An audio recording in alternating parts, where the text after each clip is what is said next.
In a world of remakes and remasters, Are we playing your what was once sacred and cool has now soured and become lame. Red? Gone are the days of pods and cowabunga. Now is the reign of slurp juice and dabs. Kids these days don't even know how bad they've got it.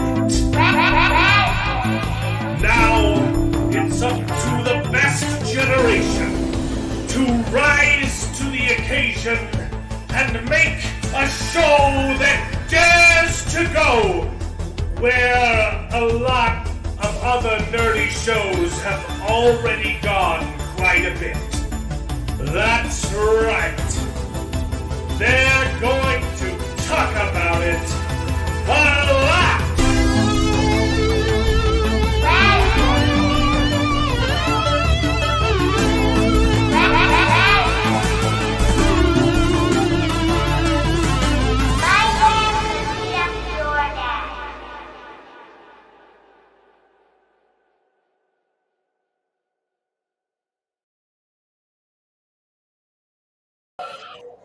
Hello and welcome to the show, everybody.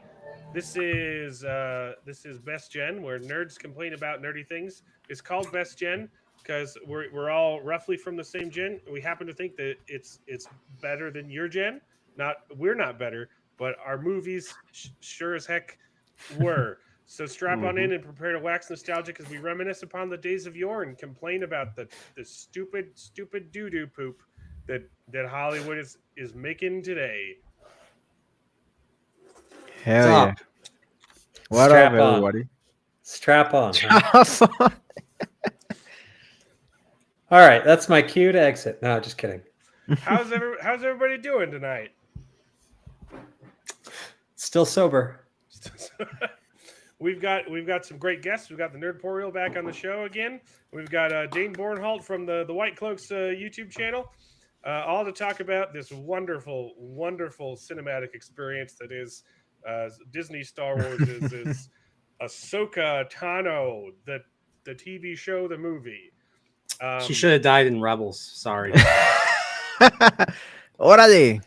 What up, my guys? I have no idea who this character is, just so you guys know. She was in an animated show. Yeah, she's Anakin Skywalker's Padawan. But she's like a Twi'lek. She's a Togruta. Togruta, yeah. They're not she's the got same. The 3 head tails, not the 2. Yeah, Twi'leks have. Wait, what? They invented another alien with fucking head. Yes. Text. Yeah, sorry. the Jedi Master Shakti was the original Togruta, and they made another. They made the same species for Ahsoka. The Twi'leks hair testicles, they're all one color, and then the other, I don't know what they are. They're like striped. And they have so she's got 3 of them, Yeah. and they're striped, and that makes her different from the dancing girl in Jabba's palace. Yeah. There is a Twi'lek in Ahsoka. Yeah. This is where I was getting confused, right? Because there's like Obi-Wan's new wife, or in real life. Ewan McGregor cheated on his wife with the actress. Yeah. Mm-hmm. Okay. They're like when they met in Birds of Prey, and then his daughter called them out for it. Oh my lord. Oh shit. Oh my lord. News to me. Good God. So is that how she landed this role, as like bomber jacket general? She landed on something. That's for sure. In a pilin. Which is a dingling in Spanish. All right. Well, Tech, thanks for inviting me out for this. I hope I've got some Star Wars bona fides, because I adjusted my camera angle up there. I got some Legos going. I got some more in the other room, but that's my super Stardust story. I will say this, like, the prequels broke me, because I was a teenager when the prequels came out, and they sucked. After I had been the most hyped up guy in my whole school for when Phantom Menace was coming out, so completely broke me. And as a result, I'll buy the expensive Legos, but only from the original series. I don't have a single set that's not from the original trilogy. Nice. I read all the EU stuff up until about 97, but that's when I was broken. Since 97, 98. Don't know a thing about what in particular broke you? Was it Jar Jar Binks? That was a lot of it, but in general, it just wasn't good, right? Like I had been sold on like a lot of stuff was gonna like see I had conceptions too of what the Clone Wars was actually going to be. I was actually very kind of disappointed that they didn't start in the middle of things. So what is it? It's not mens rea. It's like in medias res, where Star Wars basically started.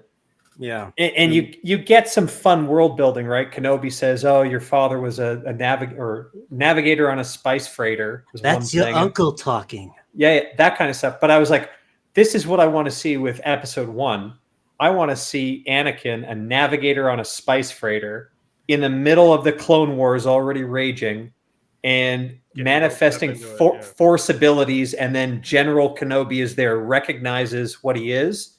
And that's where the whole like Jedi thing goes along. So as soon as they made Anakin a little kid, it was like, oh, I'll try spinning. This is a good trick. Yeah.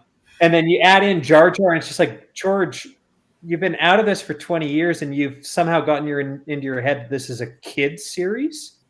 That was insulting for me as like a teenager being like, no, this is cool precisely because even when I saw it as a kid, I didn't think it was for kids, right? I thought this was a grown-up series, and prequels sucked. So you go from stuff for kids in Star Wars, but they're not kids movies. No, they're not by any means. I mean, like honestly, you go from like Empire Strikes Back, you go from no, I am your father to you son big doo-doo this time. P-USA. I mean, it's you're watching this and you're like, and especially you grew up on the original trilogy, you're just like, what the hell is this? Well, I even hear it from my brothers, right, who's got little kids, and I'm like, hey, they're like 5 and 6 now. Should they watch Star Wars? Do they want to come over and like hang out with their uncle, watch Star Wars? And they're like, dude, there is burnt carcasses in the first film. And I'm like, oh yeah, I forgot about that. Maybe when they're 7. Yeah. It's not a kid's show. They're kid-friendly burnt carcasses. family guy over my burnt carcass. That's great. And I remember, like even in the prequels, like there was always there was excitement leading up to those lightsaber duels, and especially, I mean, say what you want about Phantom Menace, but that lightsaber duel of the Fates. Duel of the Fates, pretty good. Oh, the music was great. But I think that's what a lot of people are looking forward to is like, all right, let's show the Jedi at their pinnacle. And it was a bit of a choreographed dance. But okay, for one, you cannot outdo the lightsaber fight at the end of Jedi in terms of emotional weight and significance. And you can't. I don't know if I feel the same way. I mean, I feel Luke beat Vader too easily at the end of Jedi. Even with all of his rage that he had, Vader has more rage. No, Brian, I'm going to call you out. I think with the hallowed music and all the inner I like that. And everything. I love the camera shots. I love that. I love beautiful emotion. Yeah. And then the lightsaber fight in Empire is best for horror and just scary. The jump scares and the way it was and choreography. Great. Oh yeah, that fight is beautifully choreographed. It's the best lightsaber fight. The simplistic one is A New Hope between Obi-Wan and because they were 80-pound lightsabers. Yeah. But I hope they never redo it. But I can appreciate Phantom Menace for being like, all right, this is a dance, right? This is an elegant kind of expression of art, kind of at the peak of whatever. But what it morphed into, dance with us, Sith man, dance with us. But what it morphed into in late, like the Yoda one was just That was That was The silly. Yoda one was funny. But it was funny. entertaining, and I made sure the entire theater clapped when that happened. So I mean, I was like, are we really going to see Yoda fight? Like, is this really a thing? So, but honestly, I think it was entertaining as a kid. I wish it had been more grounded. Okay, Right. so maybe I was a little bit older at the time, but I was like, all right, Yoda is cool precisely because he doesn't have a lightsaber. He's the Jedi Master. And in my head canon, it was always like Jedi Knights have weapons. Jedi Masters are so badass they don't need weapons. Yeah. So when Master Yoda, who's like 900 something, because it was the same with the Emperor. He didn't need a lightsaber. He didn't he didn't have it in Empire either. But then when the prequels basically gave them both lightsabers, and Yoda's was like a little flimsy thing, and then his real power was hopping around like he's an Indian rubber ball. It would have been much more fun to see them fighting with the Force, like.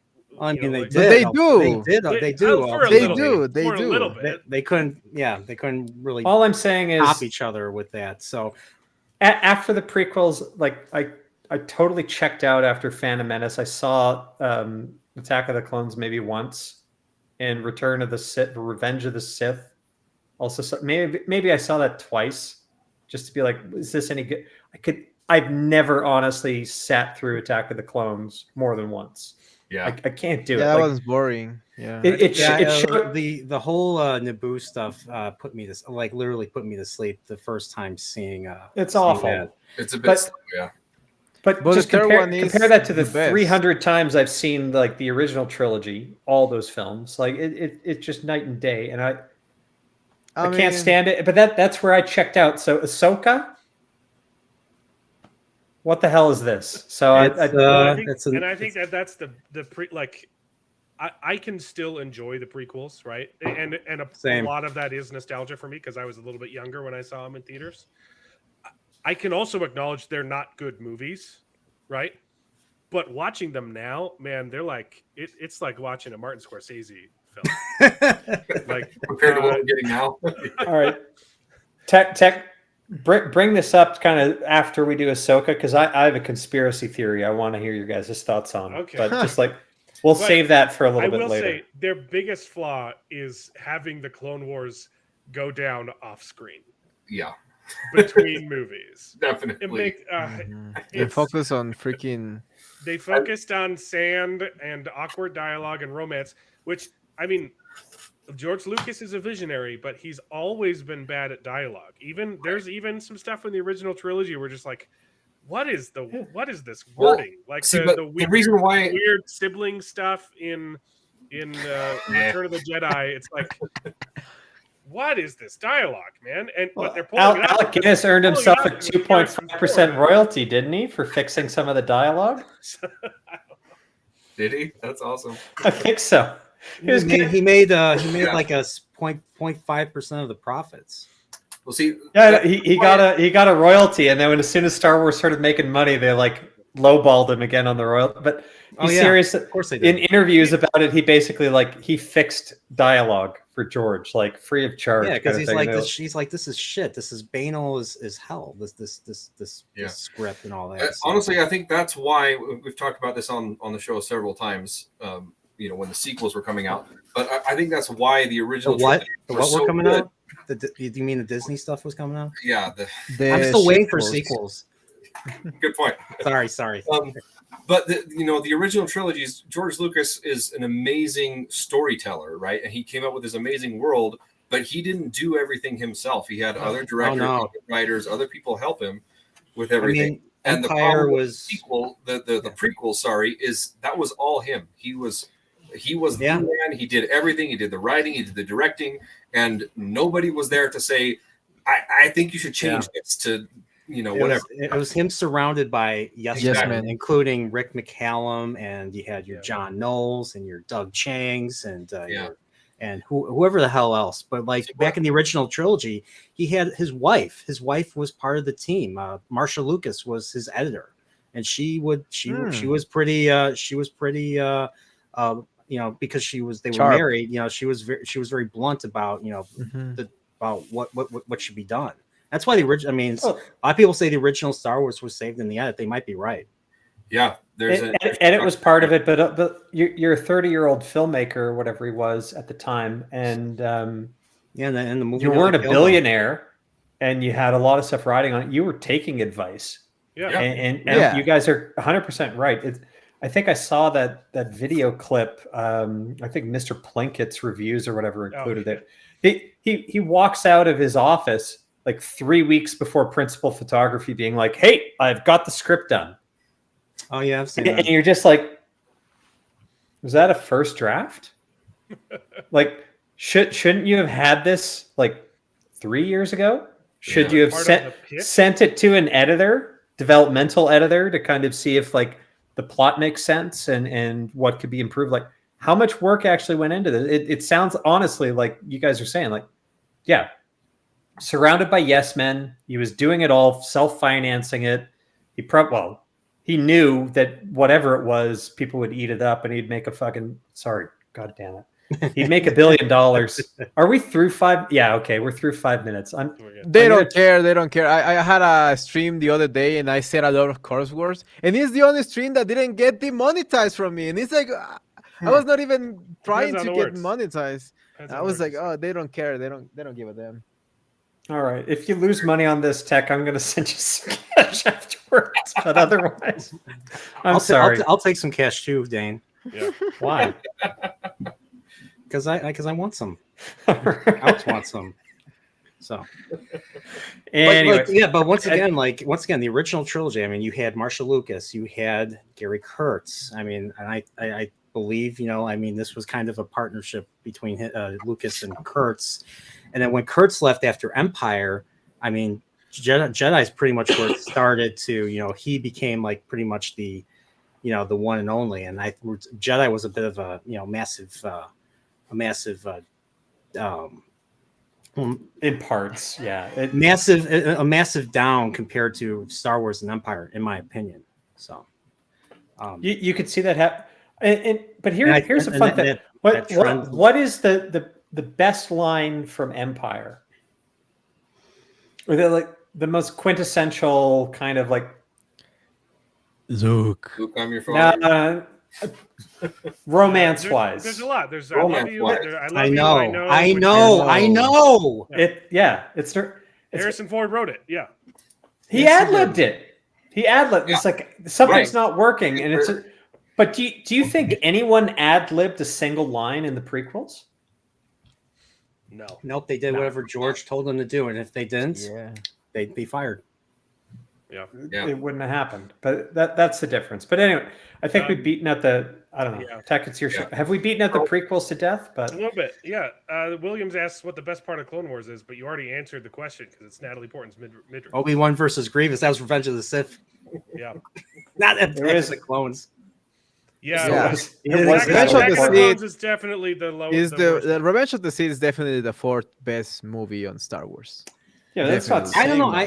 But it's like not. Yeah, it's like I have that tied with. I have that tied with Jedi sometimes. Sometimes I like Sith more than Jedi. Well, Return of the Jedi. Yeah. What? Sith's I don't know about plot that. made no sense. Yeah.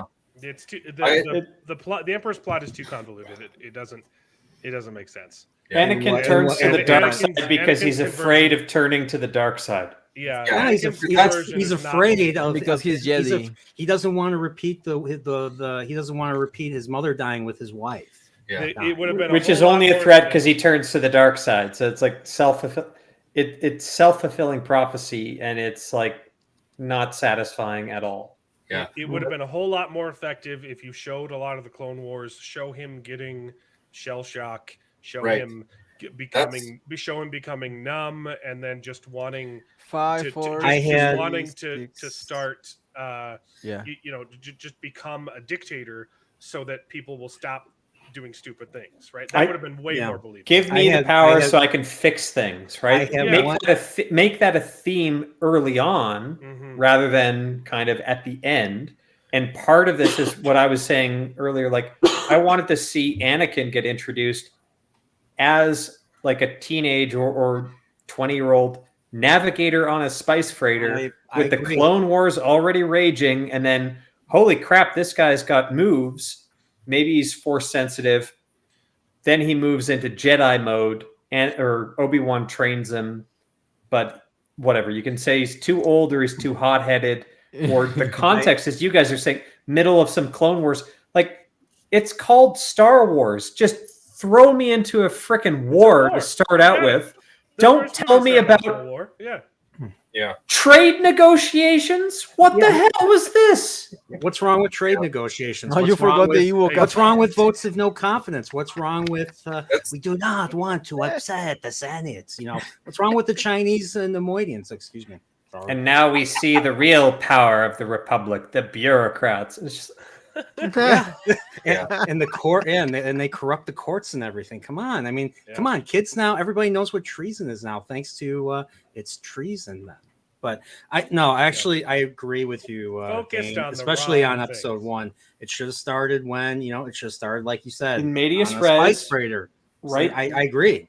Right in the middle of everything, and then like. And he should have been a teenager. And people, I forget who brought this up. There was an interview with Lucas when the prequels were being made. He got super duper defensive about that. I forget which interview it was, because somebody actually brought that up, like about why was Anakin a kid? He's like, because I said so, because that's why I wanted.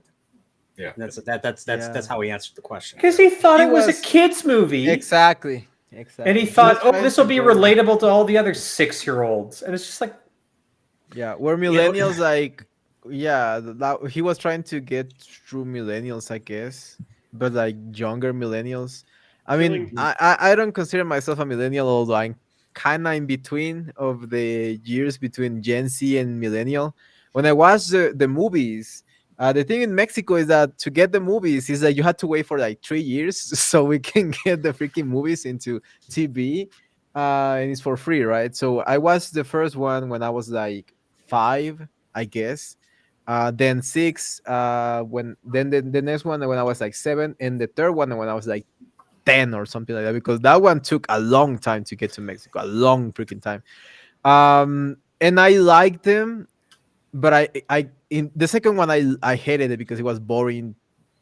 Jesus Christ, it was so boring. The first one, it was like, cool cars and chun and Darth Maul with the freaking double saber. That was cool as heck when you were a kid. I don't know, the Darth Maul with the killing freaking... Darth Maul off in the first movie was. That's the only thing good. Yeah, that's the only good thing about the movie. Stupid idea to kill him though. But the thing is, we didn't see him die. Back. We didn't see him die, so that's why they brought him back in guys, Clone Wars. Guys, the dumbest thing that they did was they established in the movie that the Sith were only 2 at a time. Yeah, that was the dumbest thing. Like, I read all the EU kind of up to that. There were Dark Jedi. There was like Jorus Kaboth from the Thrawn trilogy. There was Exar Kun from the Jedi Academy trilogy. There was a whole bunch of there were apparently wars between like Sith and Jedi, and it's just like, wait a second. The movie's trying to establish that there's only 2 of these guys. Yeah, but they all kill each other. They all just take each other out. So that's why there's only 2. And then, a master, to embody the power, and the apprentice to crave the power. And the second that Darth Maul dies, apparently Dooku's just been in the wings the whole time. It's not sustainable. Sticks his freaking hand up, being like, "Hey, did you need someone?" Yeah. So, say what you want about Count Dooku, but Christopher Lee's awesome. I'm sorry. Oh no, he's great. It's just as Saruman. Silly. Yeah, I liked him as Dooku. I still remember just people gasping in the theaters. It was oh, he's so scary. 1 lightsaber, 2 lightsaber. It was so good. Yeah. We better not talk about 2 lightsabers with Ahsoka. 2 lightsabers are better than 1. So let's actually talk about Ahsoka. And Dane, you ask a very important question. Who the hell is Ahsoka? I can tell you. So this actually one more comment about the prequels leading into the Clone Wars TV series, right?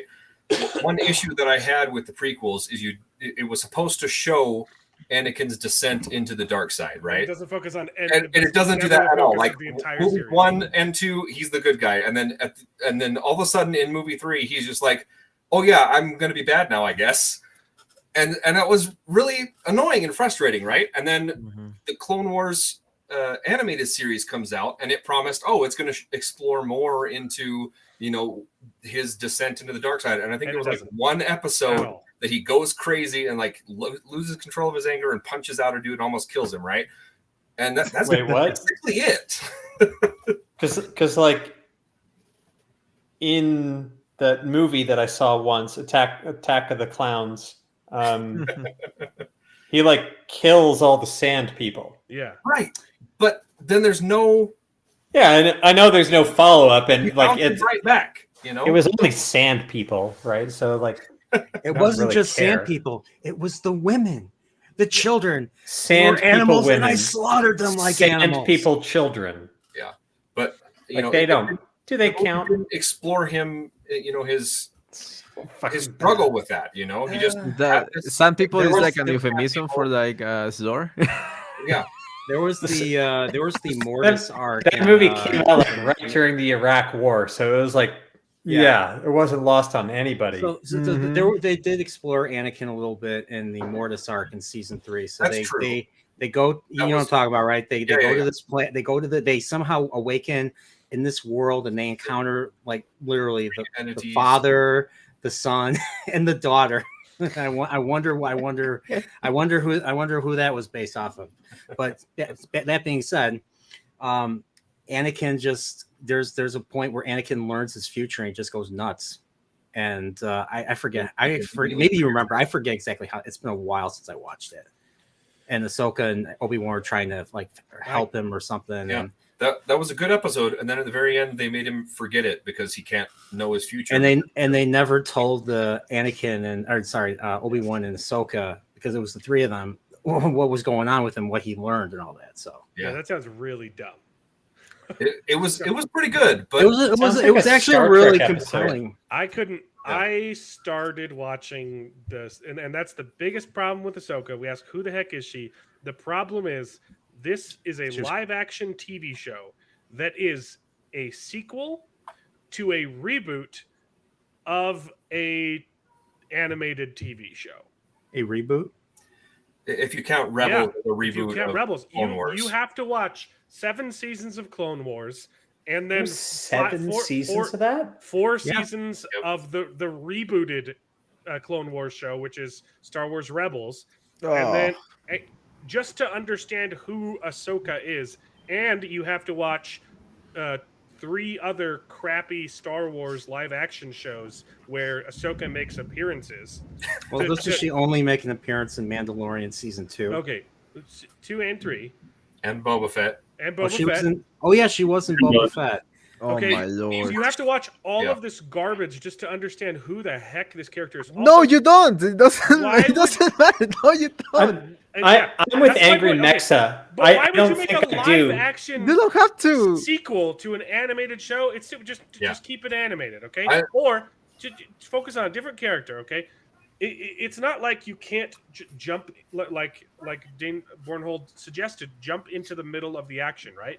It can be done in storytelling, but you have to find a way to introduce the audience to those characters mid-story, right? You need some kind of foil, some new character that's introduced to the gang and has to go and meet everybody so that the audience can meet them for the first time. But Ahsoka just takes off assuming you know these characters, and all of them are awful. And I couldn't finish watching the Clone Wars. I think I finished the first 2 seasons, maybe started number 3. It gets good mid-season 3 with the Night Sisters. I could not stand the Clone Wars. There were so many just lore-breaking, stupid things that Dave Filoni was. Okay, if you can ignore that, you can enjoy the Clone Wars. And I agree with. David has the audacity to say, "Oh, but Star Wars Rebels, it's even." And I started watching Star Wars Rebels. It's even worse. I wanted to throw up, and now I'm expected to watch a sequel to both of those shows. I agree with Alex. By the way, the Clone Wars, the micro series by Genndy Tartakovsky, who did Primal and Samurai Jack. I actually, after watching the Filoni Clone Wars versus that Clone Wars I think is the better It's the super better show. good. Better choreography, better story, and it makes more sense with the greater universe that's been established. So Which is the one where they have helicopter lightsabers? That's Rebels, and that we got to fucking see that in Ahsoka. Like I thought we were done with those stupid Inquisitors. I thought So that is that dude supposed to be? So that dude that Ahsoka fights in episode 2, is that supposed to be another Inquisitor or something? I don't know.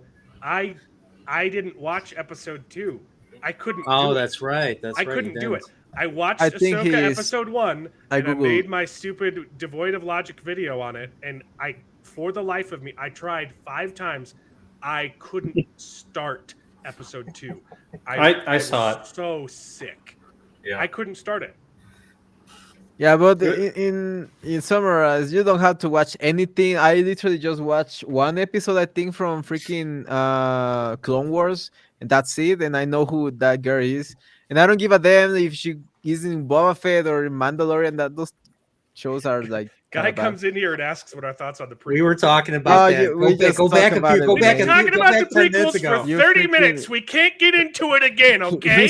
You're he's gonna have trolling to me. go back and watch it. Yeah, we He's were- trolling we me. were- He's trolling Just me. click, He's click just trolling back me. and like go at like 1.5 speed or 1.7. You'll catch up to us in like 20 minutes. Yes, you It were. was a good discussion. Prequels sucked if you don't want to go back. But Prequels In are fun. summary, Prequels had their problems, but That's they're enjoyable, and I can rewatch they it. su- I'm They're gonna not go great. get another At beer. least They they're suck. watchable.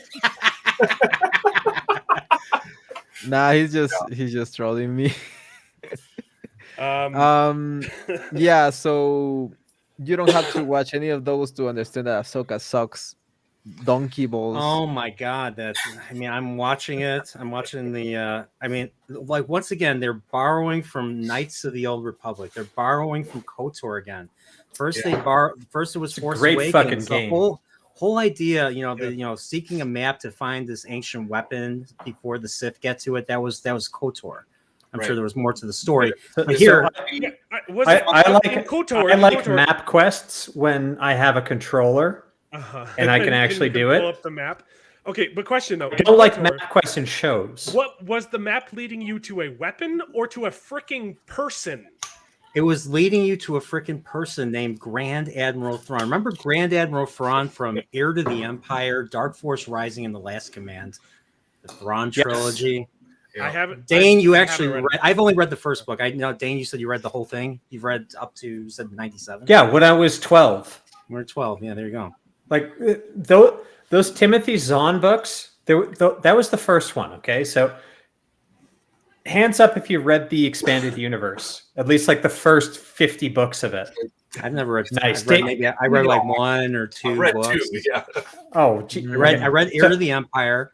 Never finished Dark Force Rising, and I read New Rebellion. That's it. So basically, if from memory, which is alcohol impaired, but mind you guys. So the Thrawn trilogy was the first one that came out. This Or in came out. haste.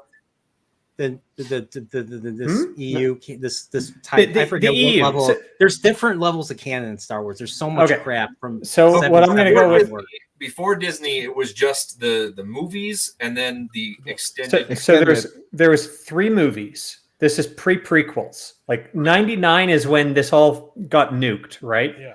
But Yeah.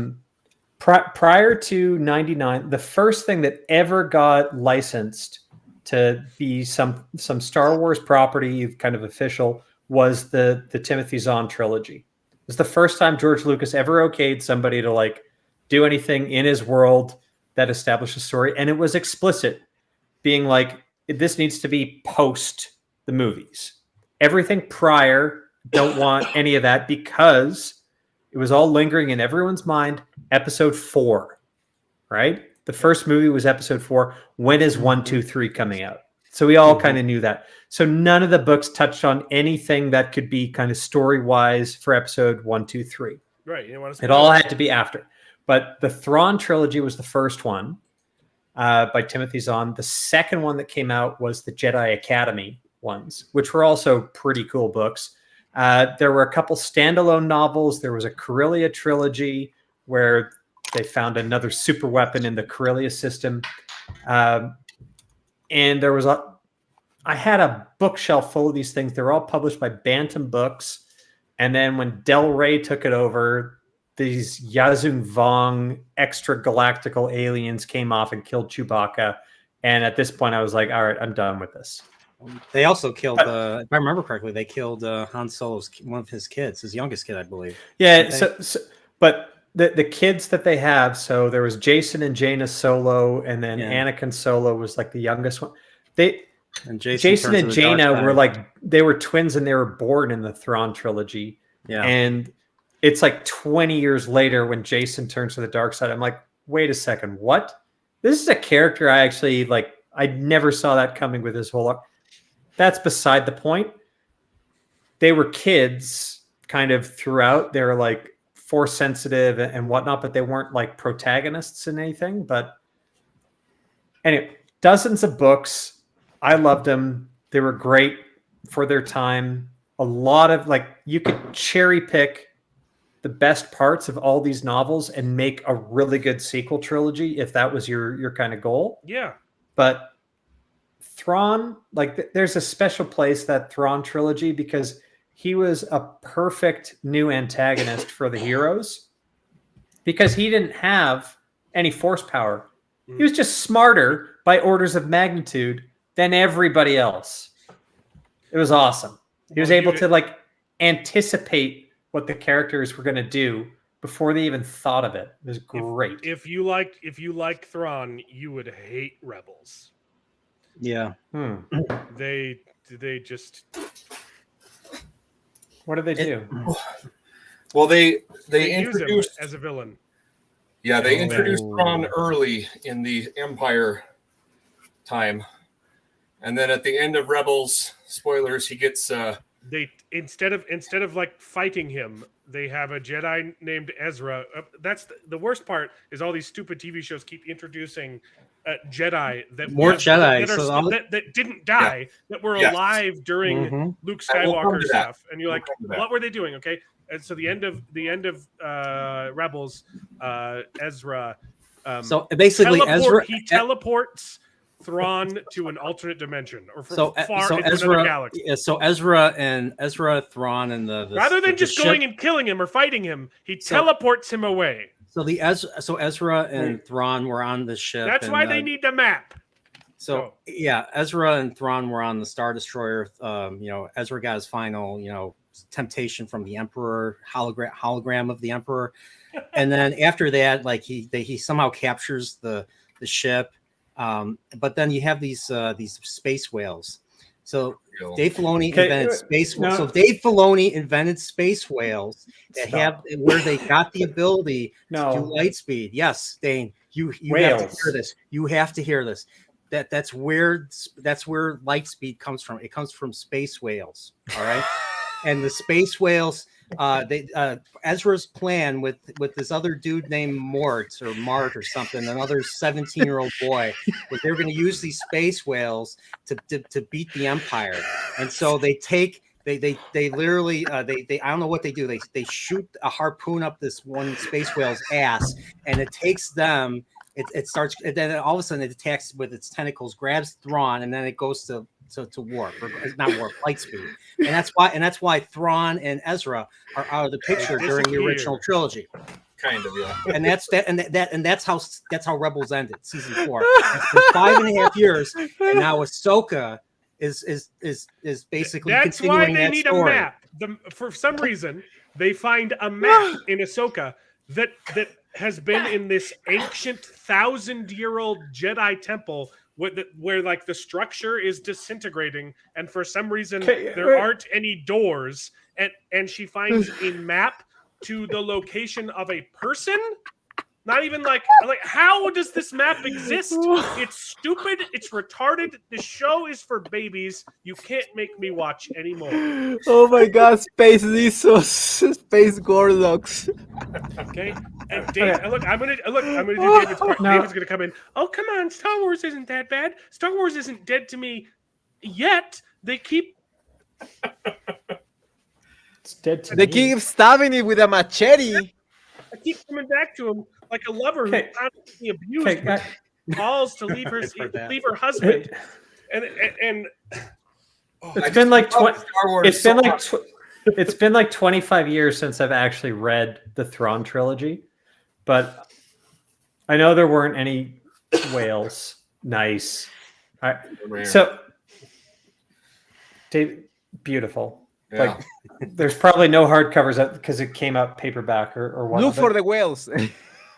But so there are certain things that I can remember from that trilogy about Thrawn, specifically him being kind of a military genius, and his real power was anticipating the opponent. So he knew what your heroes were going to do before he did it. There's a great.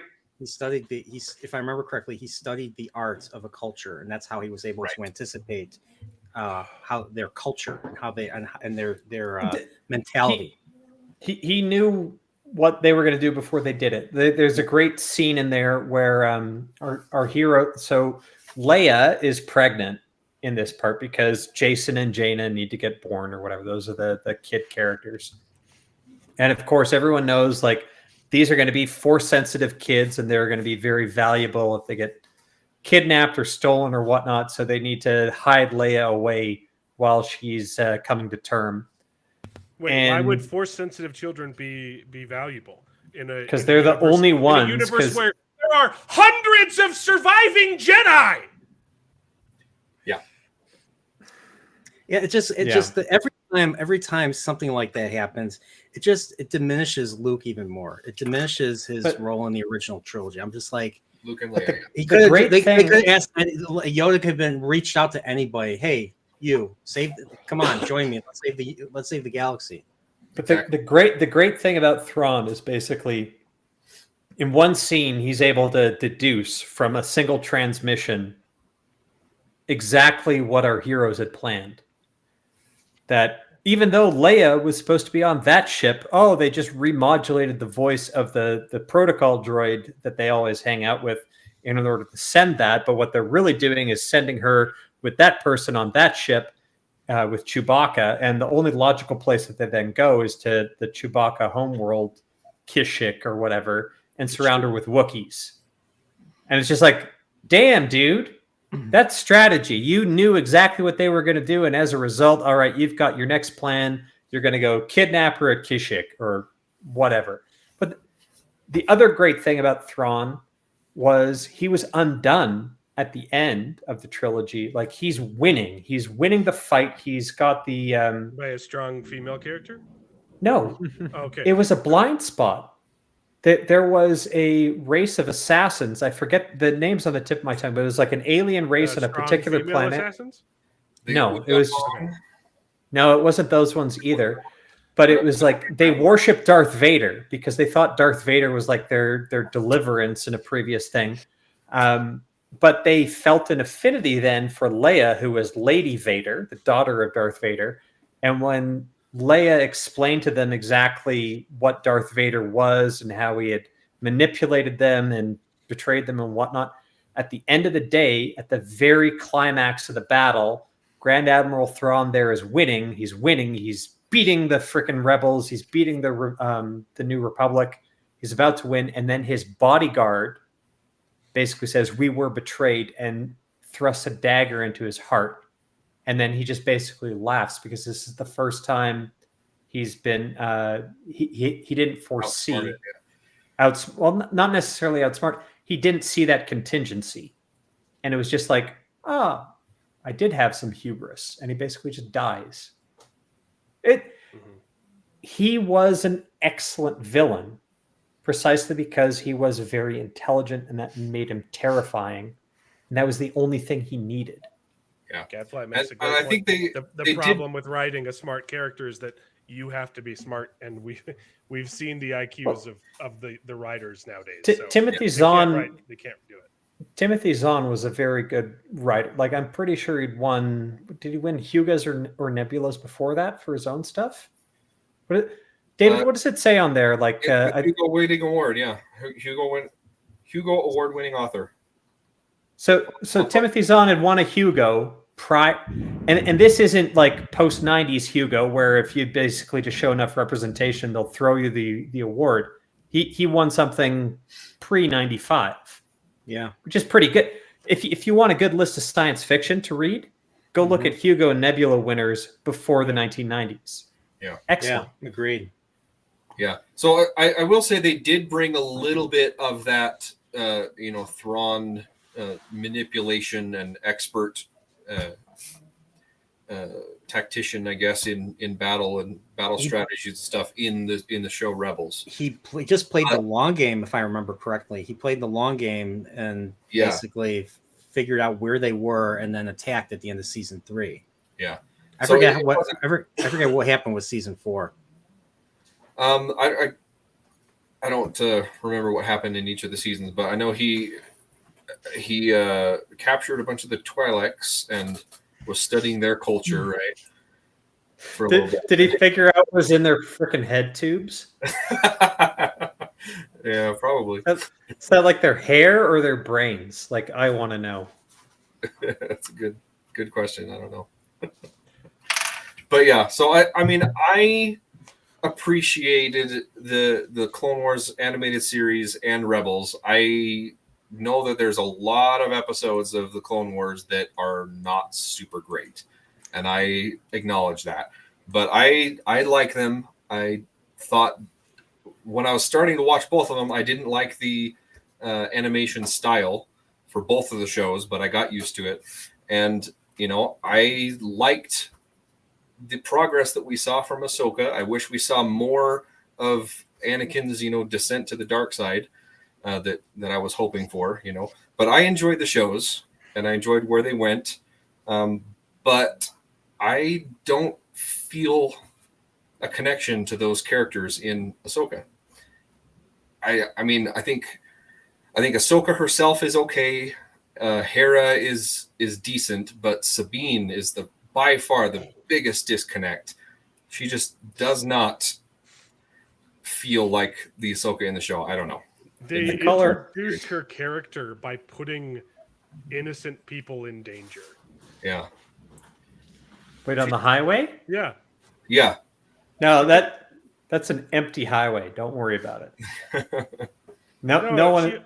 She could have killed the lady in the thing that tried to stop her. In the E-wing? Easily. She easily could have messed up and killed that lady. And that makes her character endearing. Sabine. I have quite a bit of problems with Sabine in this episode. If you're in a Toyota 4Runner and someone comes at you in a dirt bike, that dirt bike's gonna freaking die. I don't know. She's the reason. The stupid, the tiny little cores that robots have in their chests apparently equate to nuclear explosions. Okay, I don't know what she's got in her little speeder bike. All right. Yeah, but like the whole thing with Sabine, like it being the cause of basically the cause of the that map or whatever falling into the hands of the whoever I don't even know who are these sinister agents that was in that. What'd you guys think of that stupid? I wouldn't even call that a title crawl. I don't know what the hell that was. It was like a vertical scrolling. Red. So Brian, I've got some names like in my own head canon, just so you guys know if I start to wander. But the Sabine character, I called her Popsicle because her hair looked like a popsicle that like had the multicolored rings and you like lick through them or whatnot. But the evil chick that kills her at the end but doesn't kill her, I called her $5 Scarlet because she looked like Scarlett Johansson, but like one that you could rent for $5. Wow. Discount Scarlett Johansson, yeah. So you're wondering, and the map was like, that was a Rubik's Cube with like 3 dials. It was easier than a Rubik's Cube. Like exactly. A Rubik's Cube is harder. Like the Rubik's Cube is a cube. This is a sphere, and it's got like 3 sides to it, and all you got to do is like half 5 each. It's got like 27 possible permutations. 125, but it's still you couldn't get it. Yeah, it's still nothing because the Rubik's Cube has it's tough. 81. But it wasn't even like a code that she had to break. She had to match 3 pictures. Yep. And she gets it in the first freaking But she needed to go to her private sanctum in order to figure that out. Yeah, when that happened, when she's like, "No, I don't want to help. I'll only help if you let me go to a different place and solve it." And I was like, "Why is this in the script?" Oh, right, because they need her to not be safe so that someone can come and steal it. Because if this was smartly backwards. If this was they know where it's supposed to go, and they're like, okay, she's gonna leave because why didn't Ahsoka it could have been avoided? Like, why didn't Ahsoka she's like, okay, she arguably had more resources with Ahsoka. Ahsoka was the one that gave her the picture to look at to match with. Ahsoka fails to tell her. She fails to tell her that there are sinister agents after this. I mean, she was attacked in the beginning. Yeah. She was what did you think of just the beginning? I mean, I had problems with the beginning too, where the Jedi had the old Jedi code, clearance code or whatever. Oh God, are we doing this chronologically? Yeah, why not? The captain's like, I don't trust it. Well, why are you bringing him aboard then? If they're But they're going to kill him. The part is they bring him on board. It's an older code, but it still checks out. There with her hip out, and her lightsaber just exposed the entire conversation. Yeah. They know that they don't trust them, they're going to erase them, and they don't take away her weapon. And I'm like, there's only 5 or 6 people, and they look, and if you look at the costumes, they all look schlubby as hell. Like it's some of the worst. The guy that looks like General the fish with the hands. Oh my God, that looks like a freaking Lego. I don't know, it looks so bad. It's like plastic, literally plastic globes on and just painted over. I went back and I compared a bunch of stills. The costumes that these soldiers have compared to the original trilogy, and it's embarrassing. It looks so day and night stupid. Yeah. They look like they don't look lived in. They look like they're headed to a Comic-Con. Yes, except that the theme was we're going to do this character but gay. Not that there's anything wrong with that. Why are their uniforms bright blue? Yeah, not even that, because Comic-Con people that do cosplay, they take a lot of way more time and money invested into their freaking costumes. They're not like Disney Star Wars, like, oh, they are.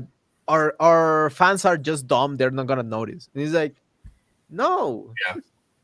Yeah, and here's the other thing. Like they're transporting I'm assuming this is a high level prisoner.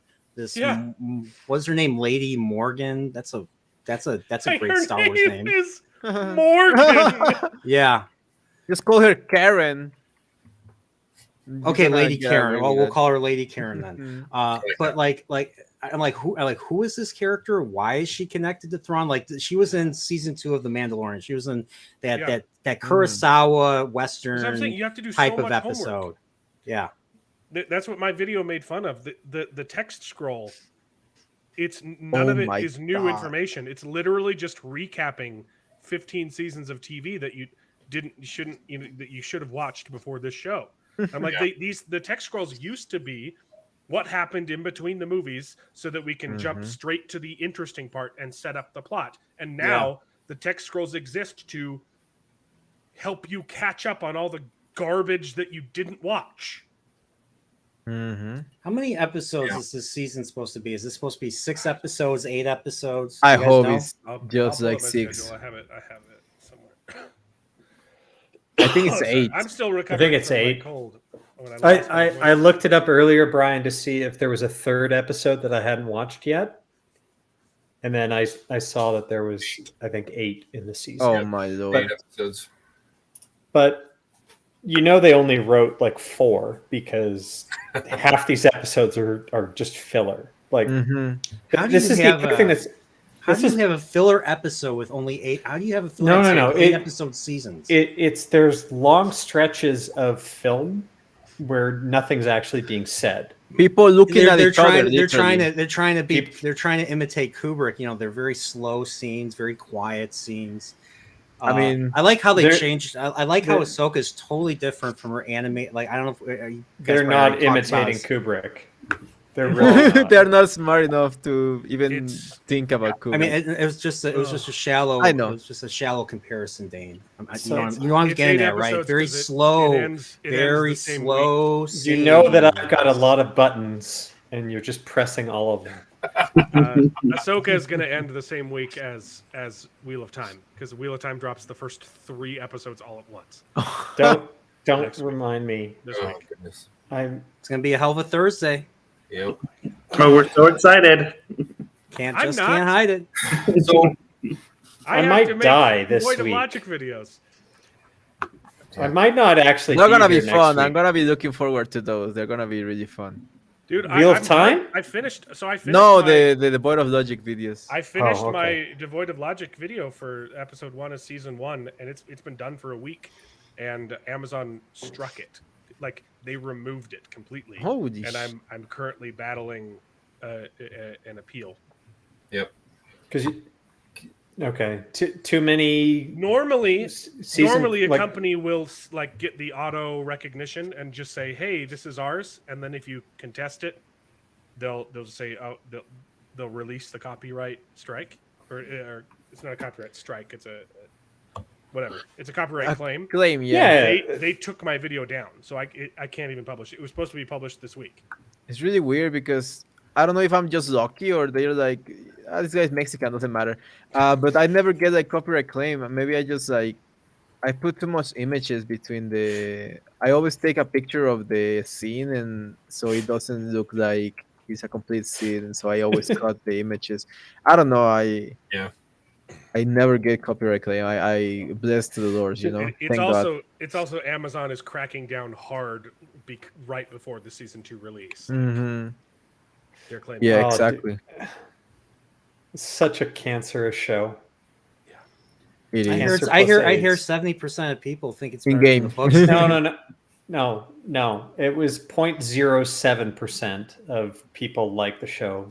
But apparently, Rafe Rand Judkins- apparently Rafe Rand is more Judkins said mature in and an more interview, interesting, according to 70% of people people. think that it's better or as good as the books. no, so this is interesting. So all of us who love the books hate the he show. wouldn't just make up a statistic, would he? No, he didn't make it up. It came from a legitimate source. And this is something that this new YouTuber, The Sword and the Pen, pointed out in a previous, like, she's been reading the books and watching the show simultaneously. She's great. But like, so honest, like, you guys know her, she's great. She's an editor, so she knows kind of how to do stories. But she pointed out in a previous episode about what you should do as an adaptation. And in that, she wrote from, or she quoted from a source of what it takes to be an adaptation, and basically saying you should follow as close as you can to the books and make sure that you don't piss off more than 70% of the existing fan base.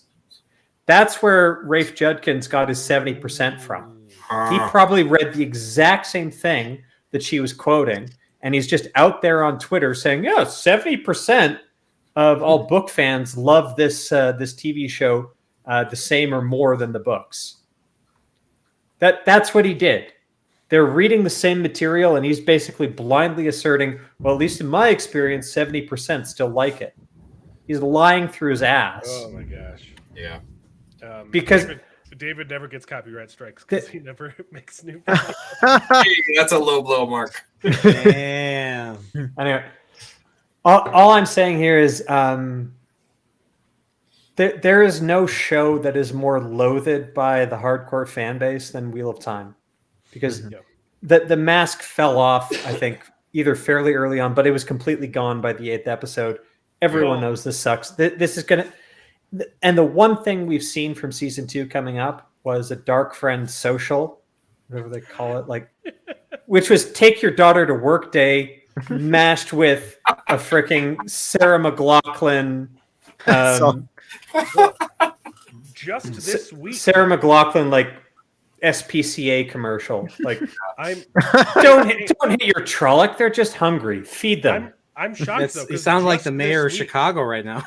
Just this week, they've finally been admitting, no, we're not actually following the books. Screenwrite came out with this article. 9 book stories that are unlikely because of season 1, and it's all stuff that just physically can't. Abel Coffin being a good guy, guess that's out, but there was this one. There was the interview with Marcus. You're giving me freaking AIDS times cancer. No, but like I don't know why, but for some reason, just this week they all decided to just tell the truth. Someone interviewed Marcus, and they're like, "Hey, my favorite part of the book is Perrin's character arc. Do you feel like that's a big part of the story this season?" Nope. No, and that's why I think it's so great, is because we're going to focus on different things.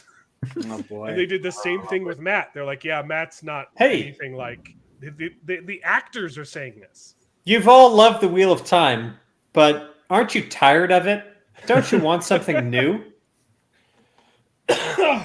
Yeah, but you're right. You're absolutely Don't worry, right when the you say transition is that. going to be exciting and a clear continuation of Matt's character. Of course. Wait, But what? yeah, you're right. Because the same actors signed up for season 3? That would be a first. Same actor going across 2 seasons. Don't worry about it. It's going to be perfect, and don't believe anything else. Brian, how far along are you in the book series? I'm on chapter 2 of the Shadow Rising. Oh, okay. Well, I am. So Matt's about to be attacked by his cards. His cards are going to attack him. So I listened up to chapter 11. But I haven't read book 4. Okay. Shadow Rising.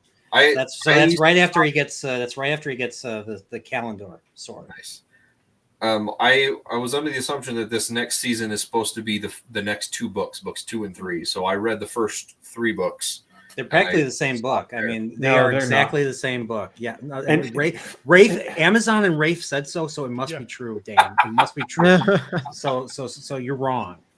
Dan, I'm playing the villain right now. I'm playing the villain. You keep trying to gaslight us when they clearly told us online on the internet. Yeah. That must be true. These things are true. Must be.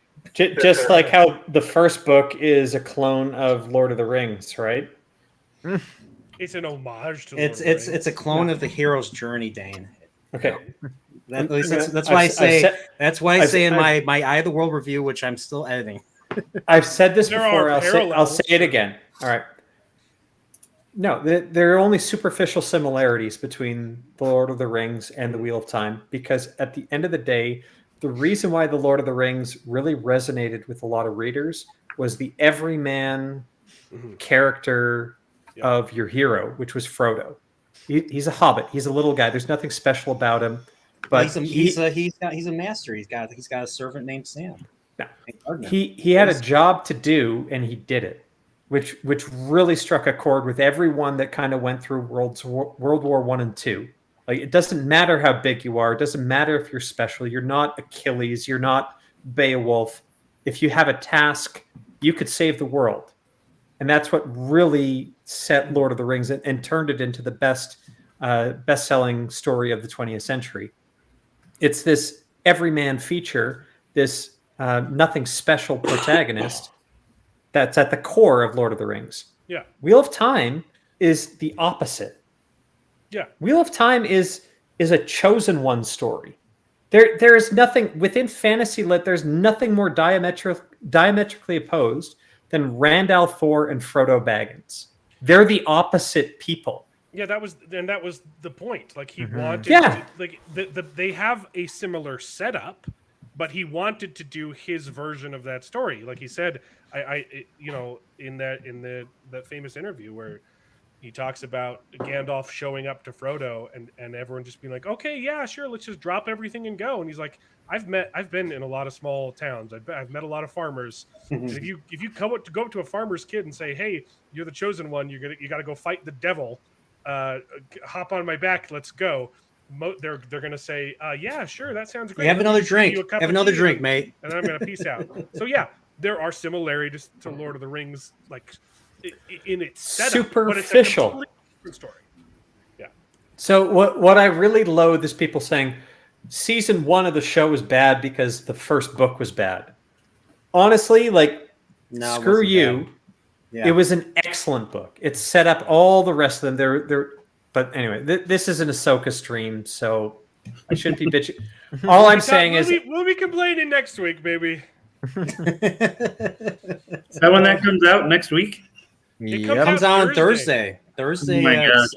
at 7 p.m. Central. All right, I'm gonna have to watch all of it, I guess, before I go. 3 episodes. Yeah, I Can you had to imagine? watch the 3 whole freaking show. episodes. Yeah, simply. That's what they're dropping on Gran Thursday. Turismo. I have not. It looks okay. I'm not really interested in that. I could only get through 2 episodes of season 1 when it dropped because I literally was about to die from alcohol poisoning. Yeah. What were you drinking? I had 75% of a bottle of whiskey, and it was done by 2 episodes. And my then Lord. I was not able to function, so I had to stop. And then I had a mother of a hangover the next day. And then I think I watched the 3rd episode on like the Saturday. It literally makes no sense to drop 3 episodes in one sitting unless you know the show is bad. Yeah, There's basically. no point. If your show is good, you want that build up. You want Right. But I saw the descriptions of the 3 episodes and I'm like, okay, I know why. It's because nothing happens for these entire 3 episodes. It's all just How many episodes are there supposed to be? Do we know? 8. There's 8. Oh, man. So there's 8 episodes, and Yeah, then the so first that's why I said Ahsoka and Wheel of Time are going to end the exact same week because Ahsoka dropped 2 episodes, and then next week Wheel of Time is dropping 3, and they both have 8. Well, I remember because last time and we're getting off track again, but I remember we talked about that when the first season came out, about how they literally, like, the problem with the first season is they had these filler episodes where they're like, oh yeah, we got 10 episodes or whatever, and then they filled 2 of them with crap that we didn't need, and we're like, well, why are we filling this episode instead of just going with the book? You know, like, well, and lying the whole time. They made up their own story. We have to cut all these stories from the book because we don't have time. Exactly. They actually Jared, they need Moraine to do stuff because she's the star. Rosamund Pike's the star. So Jared, they need to invent stuff for her to do. They need there's a character from the show called Steppen who basically has his own episode because the 5th episode. Oh yeah, that one. I thought it was the 4th episode. No, it was the 5th. Yeah. He shows up for the first time in the 4th episode, but in the 5th, he's basically suicidal, and then he ends up kind of with the Faustian bargain. Do I become the 3rd warder and end up daisy chaining this chick, or do I seppuku myself? And then he ultimately decides to seppuku. But what a lot of people don't really appreciate is that Steppen is from the book series. You thought he was completely made up. He's actually from the prequel book, A New Spring, where there is some very interesting detail about him in that he's Karenni's warder. That much is accurate.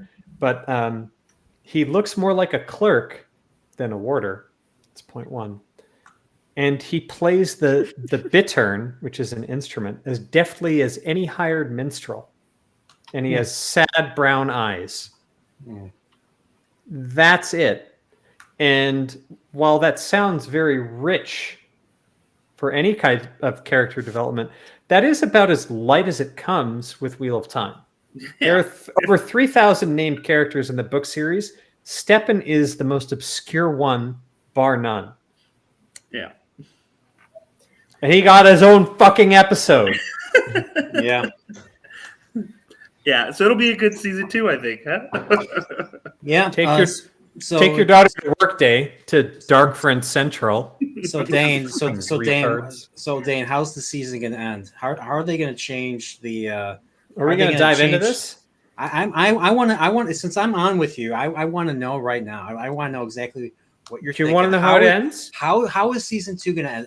The horn of Lear gets sounded, and it's the brown note from South Park, and everybody shits their pants. That's how it's going to end. I don't think Matt blows the horn. No, of course not. So that was one of the best parts of the book because I did not expect it. I did not see it coming. And Birgitta is going to blow the horn and summon herself with the fucking brown note. That's what's going to happen. Strong, independent hero of the horn who don't need no man to blow the horn for her. So on Prophet's stream, I predicted what happens to Ingtar in this season, assuming that Ingtar, assuming he's even a named character and not killed by episode 2. Yeah. Well, so I'm going to assume that he. This is my take, funny take, if you could say it. So you remember how in the book he confesses to Rand that he's a dark friend and all that, and he regrets what he did and all that, and Rand forgives him, and they have that little beautiful thing, and then he pulls an Obi-Wan and saves and fights them while so that they can get away. Mm-hmm. Well, I think he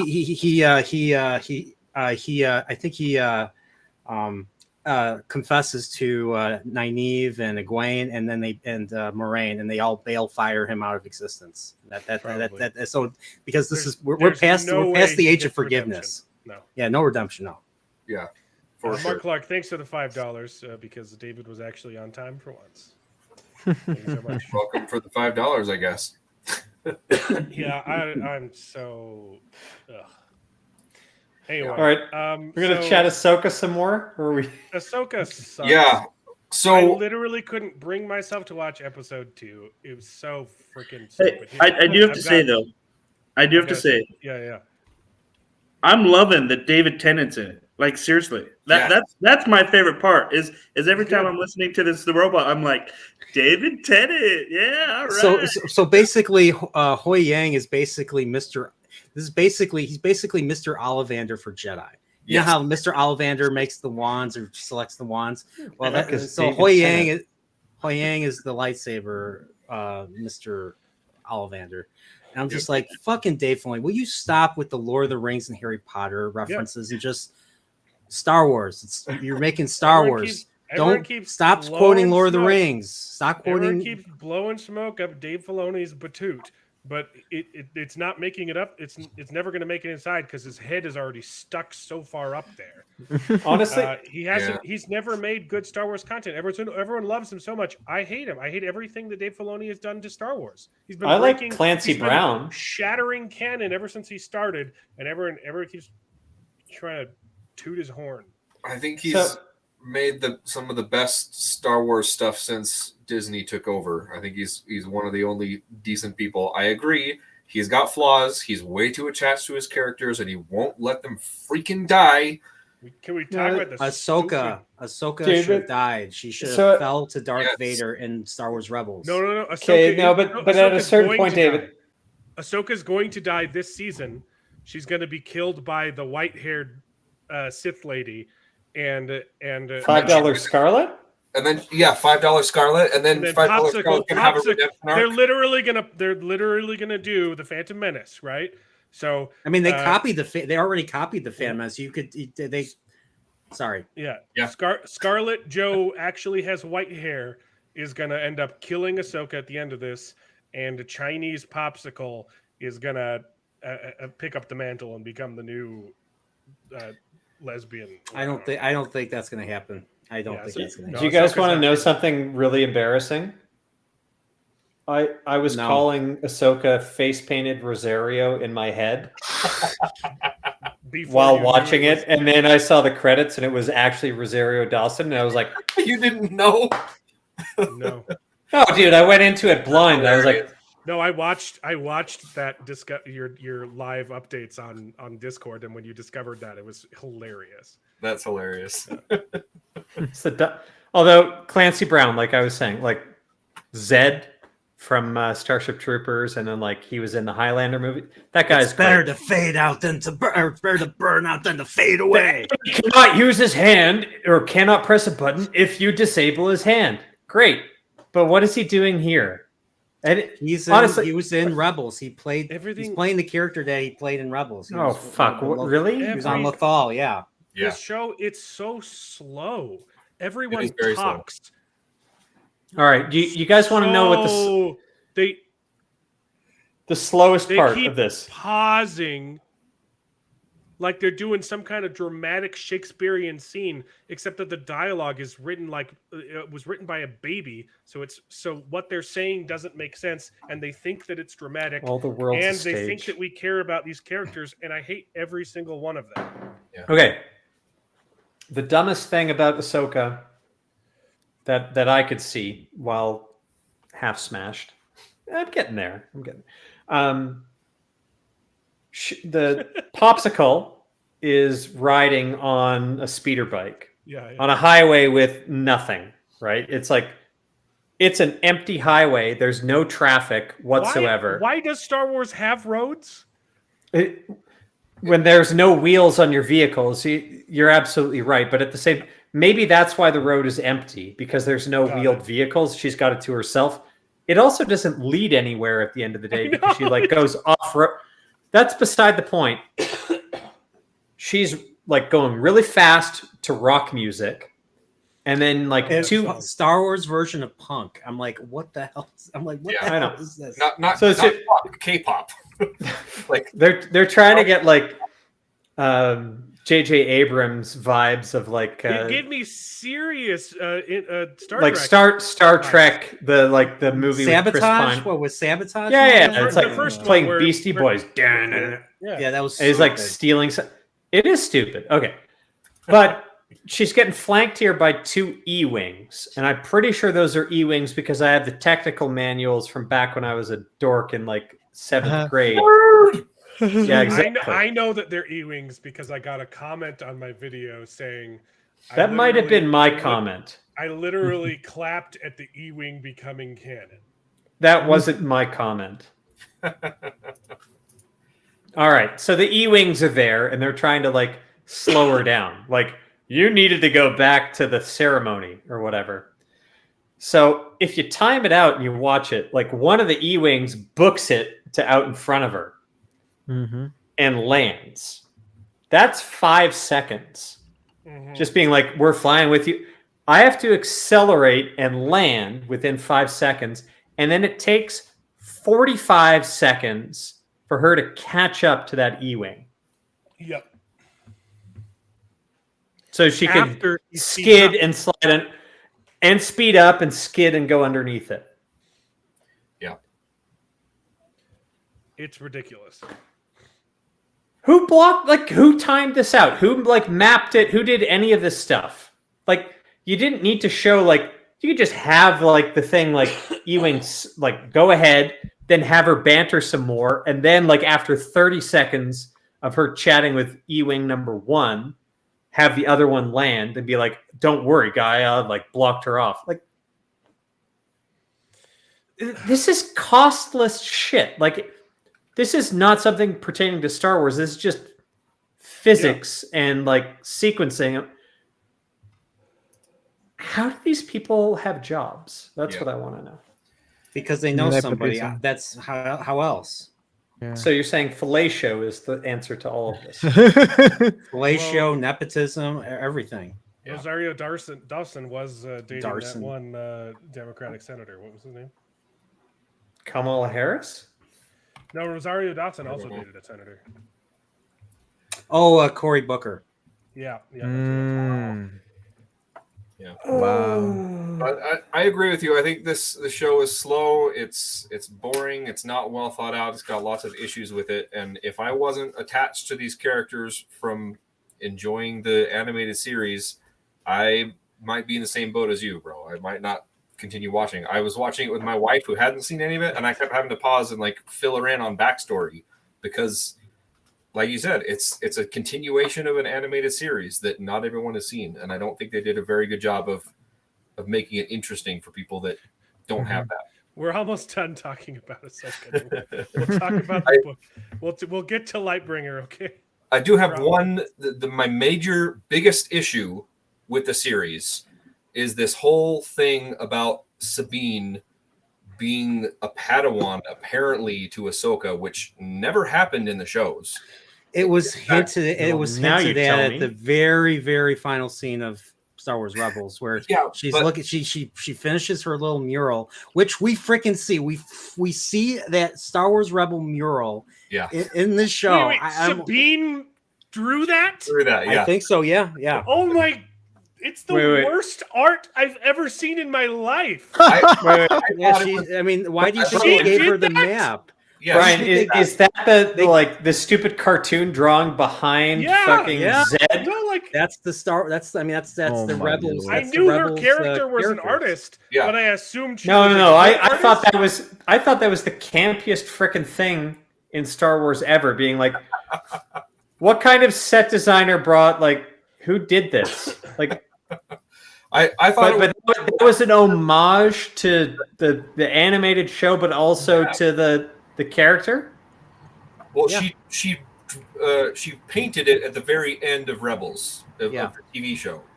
Yeah, and So I thought after it was really cool to see that. It's like, oh, this is like an artistic rendition that looks exactly like they did in the show, pretty much. yeah, I mean, it's pretty. I It was like- pretty much. It was like, it was basically, it was the show's way of saying goodbye to these characters. Right. It looks like it was written by and my then- 8-year-old son. Like it was painted by my 8-year-old son. He could do Yeah. a better job. And so she paints that, and then she turns around, and the Ahsoka kind of repeats this. She sees Ahsoka for the first time. So in Rebels, Ahsoka was barely in it. She was in season 2. She fights Vader, and then we don't know what happens. So like they're in this big, massive Sith temple, and she's fighting Vader, and Vader is like, is closing in on her, and the doors are closing like Indiana Jones style. Like the whole place is about to come down. The temple's about to crumble, and they have to flee. So we don't know, for a couple seasons we didn't know what happens. We didn't know what happened to Ahsoka. So her fate was I mean, we assumed she was dead because we see Vader leave, but we don't see what happens to her. We just see we see a glimpse of someone walking into a temple or into Vader another survived temple. that because he showed up later. Mm. Yeah, I don't think in, like, he the wasn't in. movie. He wasn't in, and that was the end of his involvement in Rebels. So, but then they go to this world between worlds in Rebels, and then literally there's a portal, and then he just grabs Ahsoka. Ezra just grabs Ahsoka and saves her before Vader can kill her, and then that's why she's running around. She goes into another portal, ends up somewhere else, and then lives the last couple of years in another world. I don't understand it. Dave Filoni makes There were good some content. Star Wars comic books back in the day that were like for kids. This is like EU stuff, but it like tried to establish it conflicted with the wider EU, and it was pretty terrible. And everyone tried to ignore that it had ever been published, but I think I have copies of it back. No, I probably threw them away. They're probably worth something now. What I recall from the EU is like year 5 was Thrawn, year 6 was like the Dark Horse comics where the Emperor got cloned and he made some cool new super weapon, which was like a planet killer, but like a hyperdrive type gun that could like shoot from across the galaxy and kill everything. So there were some comics. Year 7 was the Jedi Academy, and then like other stuff after Return of the... It all got filled in or whatever after the fact. This sounds like when they made the Rebels and they made the like Ahsoka TV shows and what, they kiddied it up and they made it lamer, and it was dumb from the beginning, and I'm glad I missed it. I don't get why people care about anything being contiguous with that now. Disney threw everything out with the bathwater, and they didn't even give a crap about what they had. They didn't even try to cherry pick what they had. They didn't do like a Jason Jaina Solo or Anakin Solo. They came up with their own freaking Ben Solo story that turned into Kylo Ren. Like, it was awful from the beginning. They all sucked. This ultimately terrible. And here's the thing, all right? Tech-Mex, I'm going to bring it home to you here. You remember like conspiracy theory? What I thought from the end of the day? Oh, Do you know what I think? Do you know what I think the conspiracy theory is? I think George Lucas knew... sold it to Disney on purpose to make the prequels look better. Yeah. And Kathleen Kennedy was his inside man. Mission accomplished. Mhm. You call it Basically, Kathleen like, Kennedy, inside I man. have heard 2 decades of vitriol and personal attacks that I can't stand about these prequels. Therefore, I'm going to sell it to Disney to fuck all you fans. And Kathleen Kennedy, you do what you want to do with this. I support you. Because he knew she was a psychopath who basically wanted to like project her own arc of like a embittered female throughout and like just throw that into the movies. Like, here's a lunatic that I knew from Indiana Jones films and whatnot. She's completely insane. She's going to, if she ever gets control of any project, she's going to make it all about herself and ruin it. Perfect. Have her in charge of new Star Wars. Let her do that. And within 5 years, and I'll also get vindication. Yeah. Everybody's going to be waxing nostalgic about those prequels. So I think this is George Lucas's master plan, and I think it was perfectly executed. And maybe, 4D chess. maybe, yeah, For the chest. it's exactly what it is. I think we're not giving George Lucas enough credit. That being said, like, the prequels did suck, so like he can't be that smart. Yeah. It's like how Winter Dragon looks better in retrospect. That's the in case. Is that what Tripp said? Oh god damn it! Yeah, she's right. That's the Billy Zane Wheel of Time thing that they did to try and hold on to copyright that they filmed in a day and called it a pilot for the Wheel of Time. Apparently, the director of that died soon after. Oh my lord! It was that bad. But honestly, it was quoting the book directly. I'll take it. But yeah, it was pretty embarrassing. But anyway, so getting back to Ahsoka, one more thing. My main issue. Oh yeah, one more thing. I made a video for it. Here you go. This time, it will be different. Please come back. I promise I'll be good. I don't care.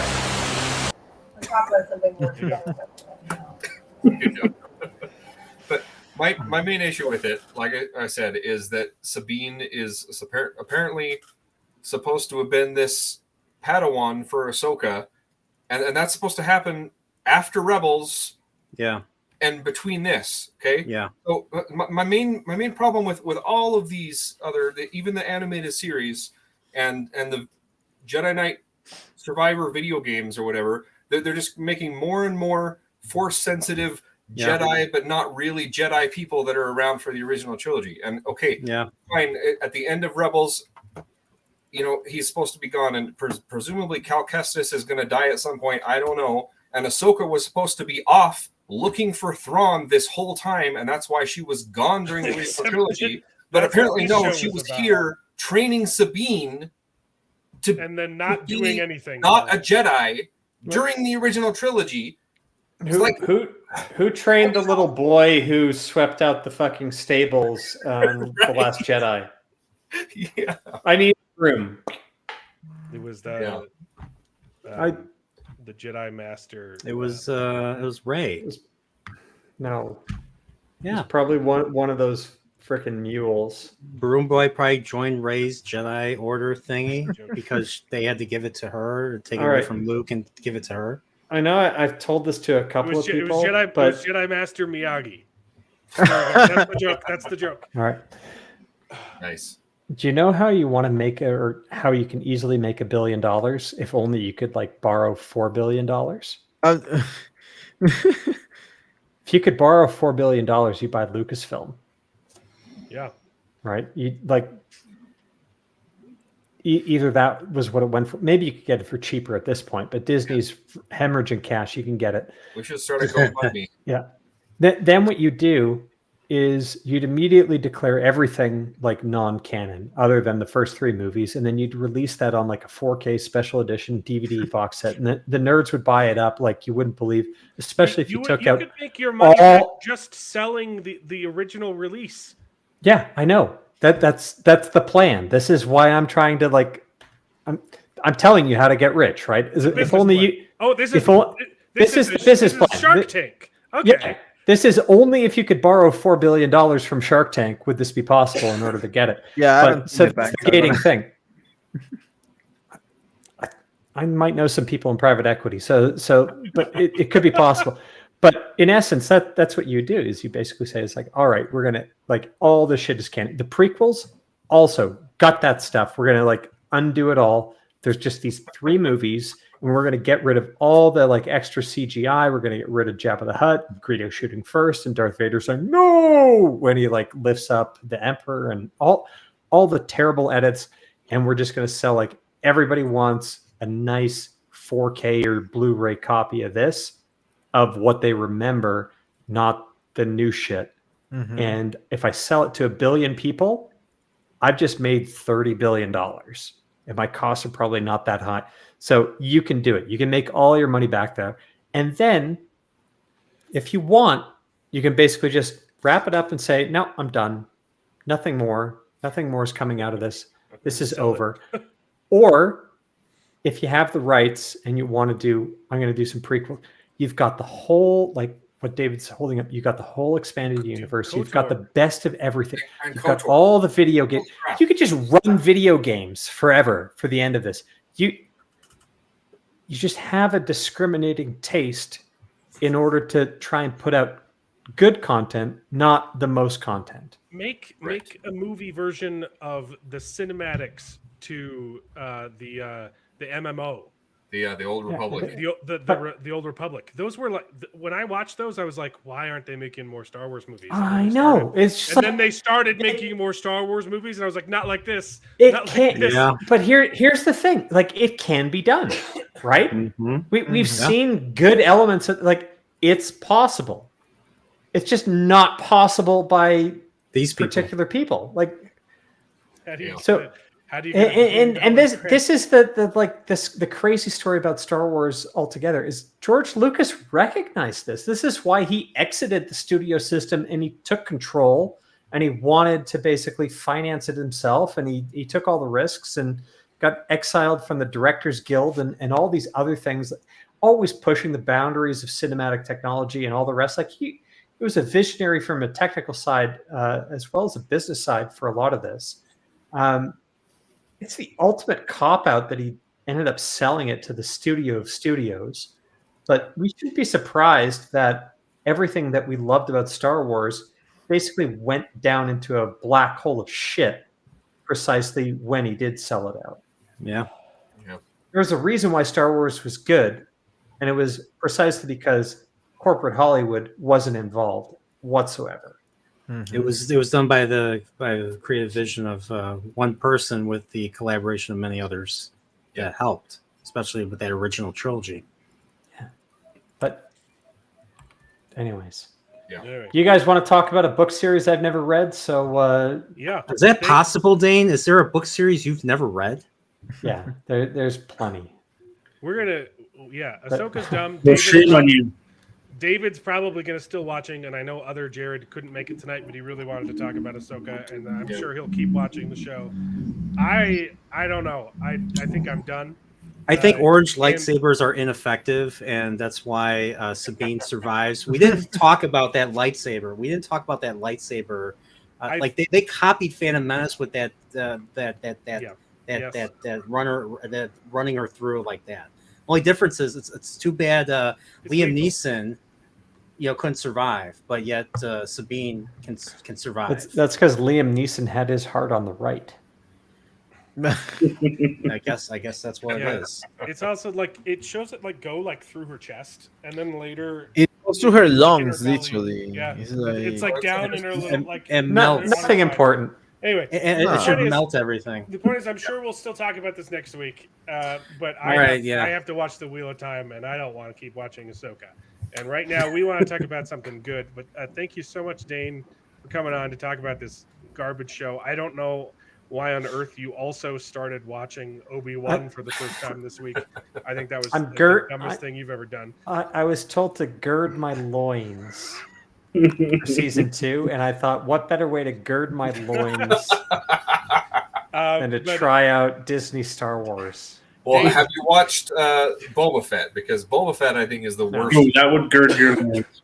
I'm trying to get through Kenobi without what's the technical term? Alcohol poisoning? I'm trying to do that. Kenobi wasn't great, but Boba Fett was on the White Cloaks YouTube channel, and you're in charge of the book club, right?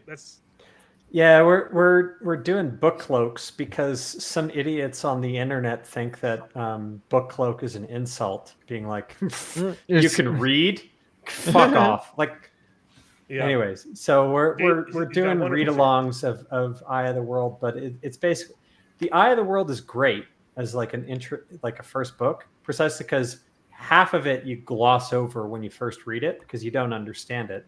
Once you've read the whole series or halfway through the series, you go back and you reread, you find way more things that are just basically buried in it. So that's what this whole is incredible. The book stream is about. Is basically I found a couple other experts. So Kenny Pixcalcus, who's biggest book nerd I've ever seen on the series. He's read the series multiple times, but he's also read all the interviews. He knows, like, his lore knowledge is amazing. I got Sneed from the White Cloak subreddit. Sorted it out, and then we've got a guest slot. So every time we do one of these things, we bring on someone new who is from the community to like talk about their favorite part. That's our book cloak stream. We do it every 2 weeks, but really Brian is not allowed to watch it because he hasn't read the whole series yet. It's prejudice. It's prejudice against Nerdporials. It's anti-Nerdporial. It's a full spoilers thing. So we don't want to wreck shit for you like the show is going to wreck shit for you. I'm not allowed to watch it because I'm Nerdporial and I'm a good person. That's basically what it is. But no, he's absolutely right. That's why. I mean, yeah, I'm only on the fourth book, and there's so much to discover, and I'm starting to notice things that were set up in Eye of the World that are starting to come to fruition. Yeah. So here's the crazy thing: like, if he's only read 4 books, he doesn't even know what Balefire is yet. He's heard about it, but he doesn't know the mechanics. I know yet. It is. It was featured in Dragon Reborn. Yeah, I know it was featured, but it's not explained what it does. I guess not. I mean, all I know is it's really bad, and it was outlawed by the Tower, and I accidentally spoiled myself and learned what it actually does. Okay.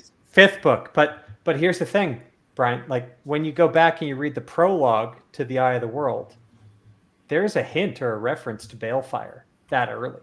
That's how amazing the book series is. Okay, right, there is.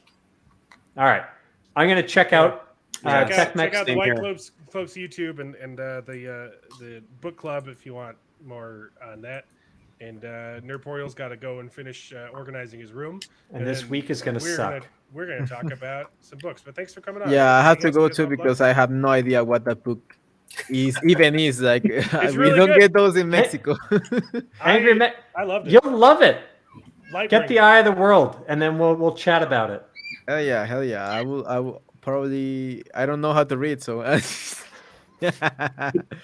I'm gonna try to get my hands on it. It's just like, Angry Mexa is a new Star Trek. He's a new Star Trek watcher. So so we're get him on audiobooks regardless of his literacy. But all right, take care, guys. You guys should definitely read Lightbringer because that's what we're going to talk about now. But yeah, I'm already on book 4 in my reread of Wheel of Time. So. All right. Well, thanks for having me on. Thanks for having me on. Pleasure. Technically Mex and Angry Mexa and David and Jared and of course everybody in the chat. Dave, Mark, and I don't know who this Trip is, and William Richards, and I don't know who this Trip is. I'm kidding. I know. I know you. So, all right, but I might continue. I kept saying I'm not going to continue watching Ahsoka. I'm probably going to continue watching Ahsoka because I just have to see where this goes. I have to see Grand Admiral Thrawn for myself. I've seen images. I'm not quite impressed. I don't know where they're going to go with this. So and guys, if you want to enjoy Ahsoka, better watch my edit from Ahsoka. What if Ahsoka was Mexican? El Ahsoco. It's really funny. And also watch Technically Mexican's The Board of Logic. So great. I'm literally craving for the Board of Logic for Wheel of Time. That's what I want to watch next week. You're gonna hate yourself after that. You're gonna hate yourself. Yeah, I'm not gonna watch the show, but I'm gonna watch. It took me a whole week to make, and now I have to wait a week to release it because stupid Amazon. Yeah, YouTube rules. The re-upload looks like it worked. That's Ahsoka. No, I made one for Wheel of Time. It's been done. Oh yeah, that's been done for 5 days. Mm-hmm. Oh, all right. What happened to my volume again? All right, take care, guys. See you guys. Have a great night, great week as well. Yeah. Stay Watch my video. Bye. Thanks, Mark. See ya. Thanks, Mark Clark. I don't know what's going on with my mic. I might need a new one. Who knows? Sometimes the volume just drops. So we're going to do it. We're finally going to do it, guys. We're going to talk about Lightbringer. Yeah, I've got like news and stuff. Who cares? I'll make a video this week or something. We've already gone long. Lightbringer, baby, by Brent Weeks. Let's talk about some nerdy books now that we've lost all of our audience, except for like 2 people. It's okay. We do it for you.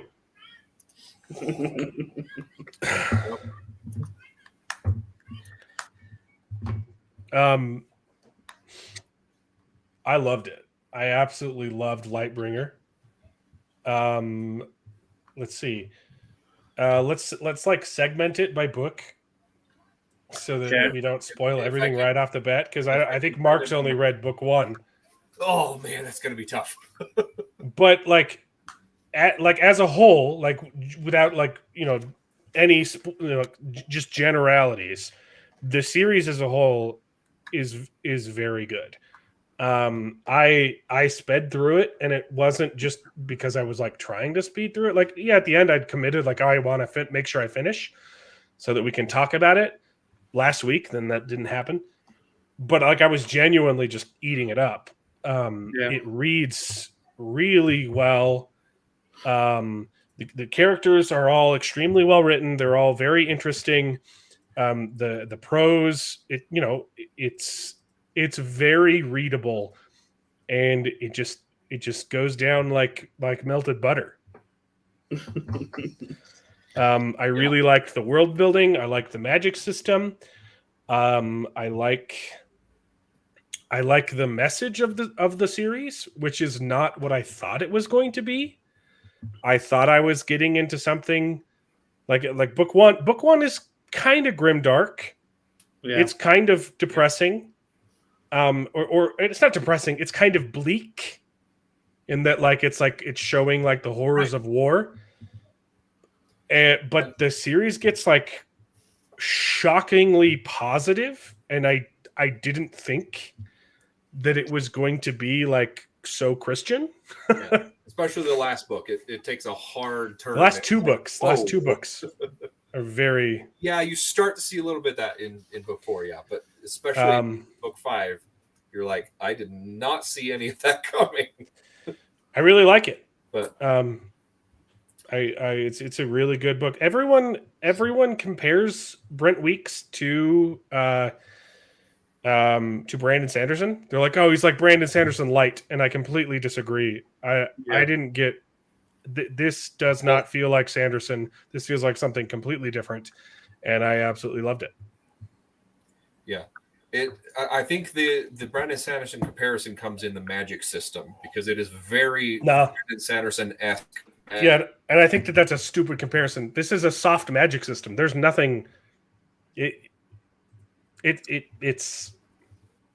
not Sandersonian at all.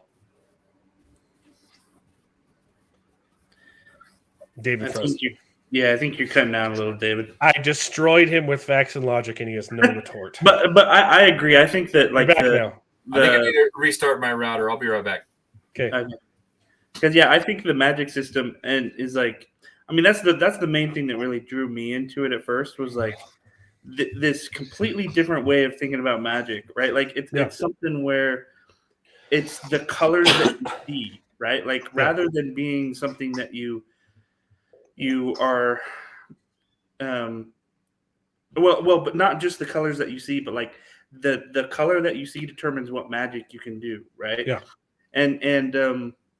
And so I think a lot of times when a magic is introduced, it's like, oh yeah, you're born with magic. You can do all these sorts of magic things, right? Like, oh yeah, you can, cast, a firestorm, or you can, do whatever.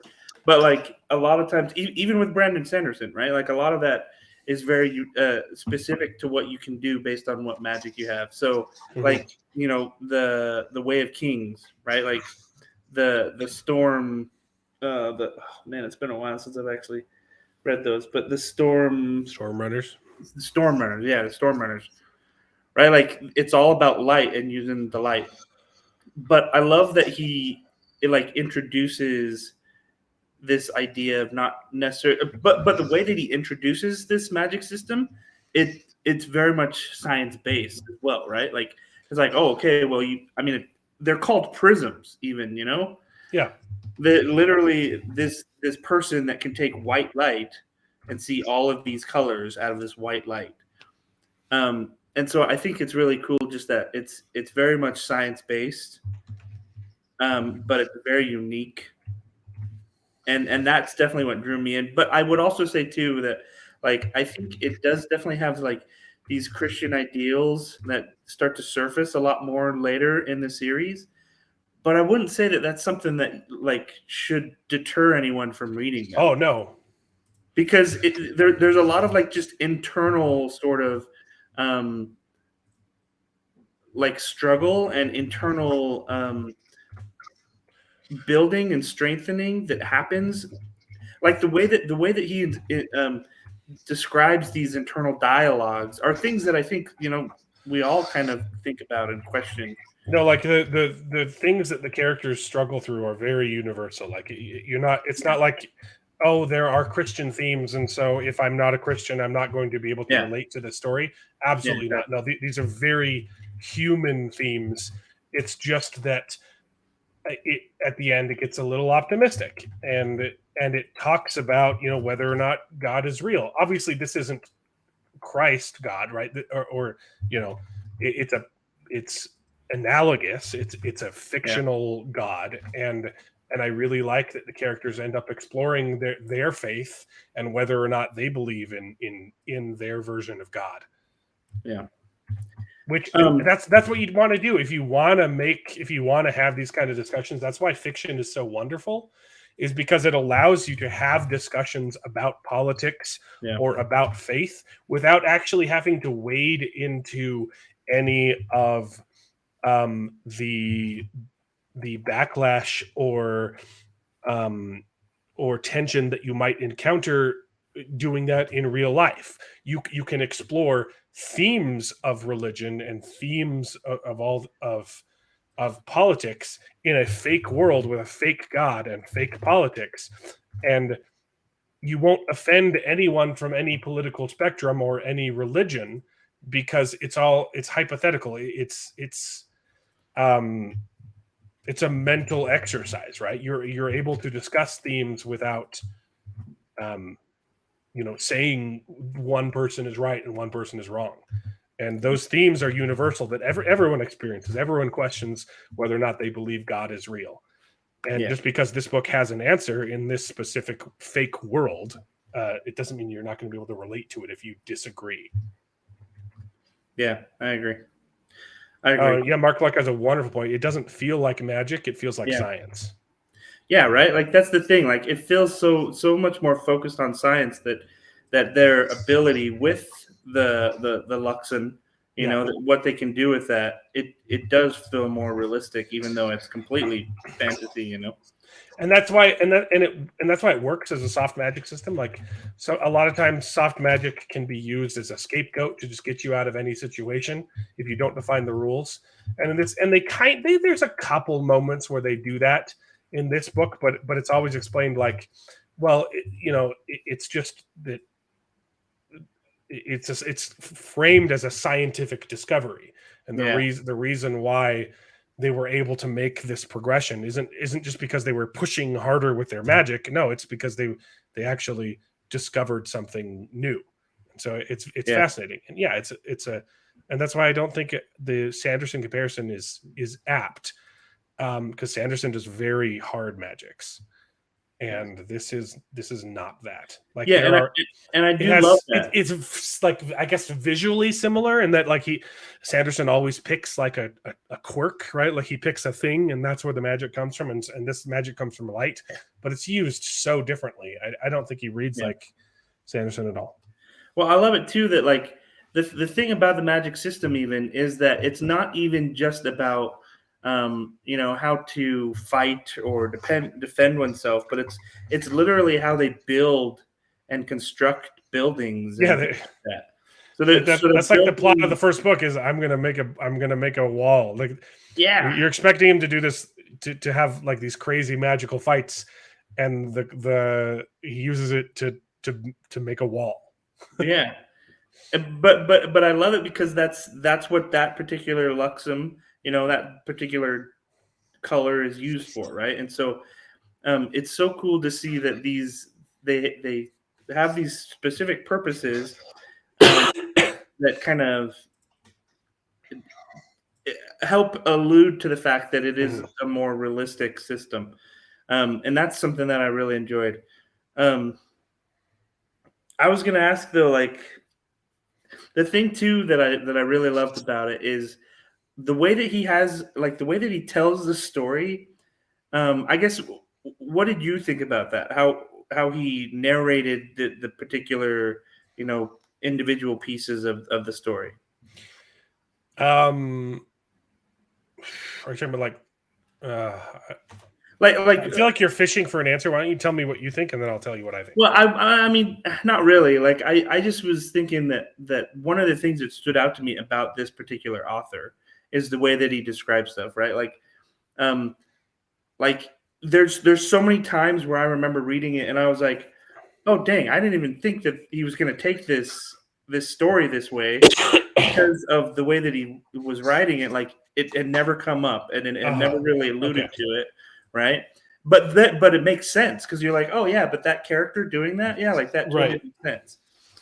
So there was just a way that he wrote where a lot of times he had a very good way of writing that he was able to kind of describe what was happening, but keep so many things where you're like, wait, what's he going to do with this? Like, for example, the blinding knife, right? Like, Kip gets this knife when he's born, and he's told, hey, I mean, basically hold on to this or whatever. And the whole time in the first book, you're like, wait, what does this thing even do? Why does he even have Jacob, this? Thanks for tuning in. We're spoiling books right now, so you might want to be careful. Yeah, I'm trying not to. We haven't gotten to spoilers yet. We're talking about Lightbringer. Yeah. But then as you progress with this, you're like, oh, okay, this knife, like, but that's the thing too, like, it never really explains, like, outright, like, okay, this knife does this. But it shows, okay, this happened with this knife, and this is the consequence that happened to this individual. Right. So it's still like speculation. You're like, oh shoot, wait, like, does this knife do this? Or like, okay. I see what you mean, as poorly as it was described. I know. What I will say about his writing style is he doesn't hold your hand. He trusts the reader into be able to put the pieces together, but he gives you all of the pieces that you need. Yeah. He doesn't leave you hanging. He doesn't withhold information for the sake of throwing a twist in later. He gives you everything that you need. And so when you're not, it's hard to be able to predict what is going to happen. But when characters do make crazy choices, it never feels out of character, because once that piece has been put in the puzzle, you can see all of the pieces around it, and you're like, well, okay, yeah, no, this is not inconsistent. It makes sense. I didn't see it coming, but it totally makes sense that this character would make that choice. So he's very, very believable in his writing in that sense. He's very good at writing characters that make choices that feel real. One of my biggest pet peeves in books or in movies is if the entire plot could be avoided if two characters just had a conversation with each other. Yes. That's a really stupid plot. Yeah. And he fixes that in this book. You'll always have people, it's always like a misunderstanding. Oh, he said this one thing, but I didn't realize that I was missing this piece of information. So the whole plot is going to take place because we disagree, and we didn't, it's stupid crap like that. And there's a great example of this in the first book, which is wonderful if you're talking about Olivia Danavis's character. And this is the very end of book one, so spoilers for book one. When she chooses, sorry, I'll give you a little more time. Liv Danavis, when she chooses to join the bad guys, it's not like, wow, man, why would she do that? That makes no sense. It literally shows you in her head. He never says, I think this, I think that. If this is the case, maybe this might be true. He has characters jump to conclusions in ways where you're like, I would have done the exact same thing. Yeah. It shows the inside of her head, and she's thinking, why is my dad doing this? This doesn't make sense. And then the next sentence from her head is her reality. The only explanation possible is, my dad is being blackmailed because of me. If I take myself out of the equation, my dad will be free. Yeah. And you as the reader know that she is absolutely wrong. Yep. But you completely understand, and it's not some stupid thing. Oh, if they just talk, they would have got it. Like it doesn't even show her thinking about whether or not it's true. It just says, this is true. This is the only solution. And it happens all the time with characters. Characters will jump to conclusions that half of the time are wrong, but it is so believable in the way that he's narrating this text. Well, it's same thing happens with Kip too at the end of book one. He freaking slays the king, right? Yeah. And that was not the right thing to do, because that's what the color prince that's what he wanted. That's what he wanted. It's exactly what he wanted. It didn't end the war. Mm. And, you could, that's Mark, look, I don't like it either because it's a bad choice, but it's a believable choice. And even in the next books, like, you can tell she's not like committed to serving these people, but you understand that she hates the Cremeria. Yeah. Cremeria, yeah. Yep. Why does it sound like crematorium? She hates the Cremeria, and she thinks her dad's being blackmailed, and so she's taking herself out of the equation. And she's kind of, and you can tell she's not committed. She doesn't know if she's going to be faithful to the bad guys. But in the moment when she makes that decision, it's so perfectly explained that you're like, well, yeah, absolutely, yeah. And that's the thing. I don't like the decision either, but it doesn't like pull me out of the book because it's so well written. Yeah, I agree. Sorry, I lost you for a long time there, but the series is amazing. Are we still just talking about book one right now? Yeah, we're talking about book one spoilers. Okay. Yeah. So I loved book one. I love the magic system. I think that the other books have better finales. I thought this finale... I think that is such a weird... Because every time we talked about it, you said, I didn't like the finale of book one. And when I read it, I was expecting it... like it. I said, I like the finale of book two way more than... Well, the finale of book two is crazy. It's really good. I don't think the finale is better. I think the twist in book 2 is like, holy frick balls, what? But then the finale is actually not as good. I really like the finale because I felt that although Kip did like he Hold did, on, Mark hasn't gotten that point. So I'm not spoiling it. Sure. So in book 1, Kip doesn't make the tactile decision, I guess you could say, on the battlefield, but he was still like this super powerful. Has he finished book 1? Yeah, he's finished book 1. He's on the third chapter, right? So he went starting book 2, and it's like this super powerful thing, and he's just wrecking shop on the battlefield. And it to me, it just kind of came out of nowhere. So I would have liked more. I liked it. A ramp up to that, but it doesn't come out of nowhere. They say from the beginning that Kip makes drafting Green Luxon makes you wild and do things that are super dangerous. Right, but and it says from the beginning that Kip is super powerful. He's a polychromat that can see colors that other people can't see, and he's more powerful than everyone else. And so when he drafts Green, a lot of powerful stuff, and then all of a sudden he just goes Green Gollum and hulks out and everything. And it does a really good job of illustrating. He's not even in control of it. It's just this thing that's happening to him. Yes. I don't know why you don't like the finale of book 1. I think you're stupid. Because I feel like book 1 is wonderful, and it wasn't even about the power dynamic. It wasn't just about Kip became super powerful and he killed a bunch of people. Yeah, he does do that, but the entire time it's focused on just like the horror of what he's actually doing. Once it's over, he's like, true. I just like murdered hundreds of people. Right. And knowing that he made a tactical error in killing the king was just like, okay, Green is dangerous. Yeah. No, I did like it. I never said that I did not like the finale of book 1. I just said that I like the finale of book 2 a lot better. See you, Jacob. Thanks for tuning in. Bye. But yeah, I think it is very exactly. As a former fat kid, as a current fat kid, I also understand Kip's rage. I know I've always said this with stupid diversity crap. Like I don't want to see myself represented on screen. I don't want to see fat people. This book, I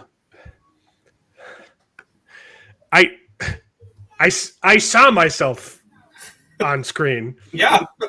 Kip is 100% me, and I didn't like it. Okay, I didn't like seeing a mirror. I really did not like seeing myself on screen.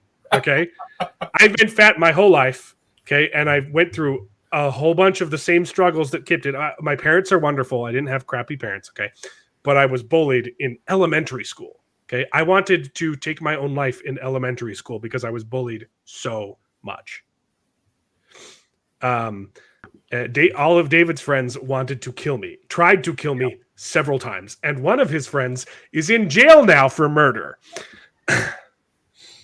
True story. Okay, so I've been the fat abused kid, right? I've suppressed the rage, and Kip.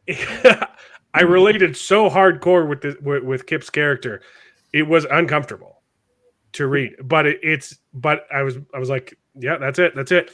And the fact that he has to that he doesn't rely on force, that he uses his brain to solve problems, it was like, yes, this is wonderful. Because I would do the same thing. He would literally, like the conversation in book 1 where he has in his head when he first starts training with the Blackguards, and the guy starts picking on him, and he's like, "Look, I could just end this now, with a smile. I could send this kid home because I know if I look up and smile at him, he will kick me again, and that will have taken it too far, and he'll get sent home.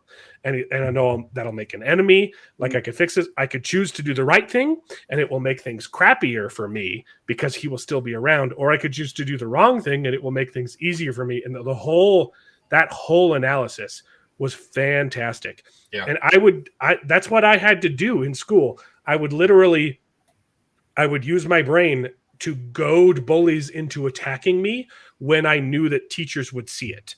I would stand on the corner of hallways and watch for a teacher coming one way, and then I would go when I saw a teacher was walking down one hallway, I would insult the bully. I would say something stupid, get punched in the face, and a teacher, he couldn't see the teacher, and the teacher would see me getting punched and beaten up by this kid. The kid would get detention. Because I knew if I went and told the teachers about it, they would know who ratted them out, and I would get beaten up more next time. But if I goaded them into getting themselves in trouble, it's not my fault. So this character is wonderfully written. Yeah. Stunningly wonderfully written. It gave me a lot of Ender's Game vibes with the training program a little bit with the early Blackguard days. But yeah. It's true. Good comparison. But yeah, it was really good. One other thing that I thought was a fascinating decision on the part of the storyteller, right, Brent Weeks. They had the reveal that Andros is, or not Andros, sorry, Gavin is not really Gavin. Gavin is his brother Dazen. Yeah. Midway through the book, like not even before the. That's in the first third of the book. Yeah. It's very soon. That you'd expect that to be like the climatic reveal. Like after the book happens, this is like the epilogue to set you up and like, oh, there's the secret. No, he reveals it right at the beginning of the book. Yeah. And you're like, this is unheard of. This is insane. And the rest of the book, is just like dealing with like he knows this secret, and I just thought it was really brilliant. It was a little bit confusing. Mark, all I gotta say is just you freaking wait. Wait. You're so dumb. Book two. You don't even know, Jack. You don't know anything. Okay? Unfortunately, we may just have to kick Mark off. No, we're gonna have to. We're gonna talk spoilers because. But yeah, I thought it was very interesting that they revealed that so soon. It was a little bit confusing afterwards though, because he said, "I'm not really Gavin," but then he keeps calling himself Gavin. As Gavin throughout the entire series. So even when it has these reveals, and this is a problem in later books too, it has these massive reveals, and then it pretends like they don't happen, and you're like, "Wait, what is the truth?"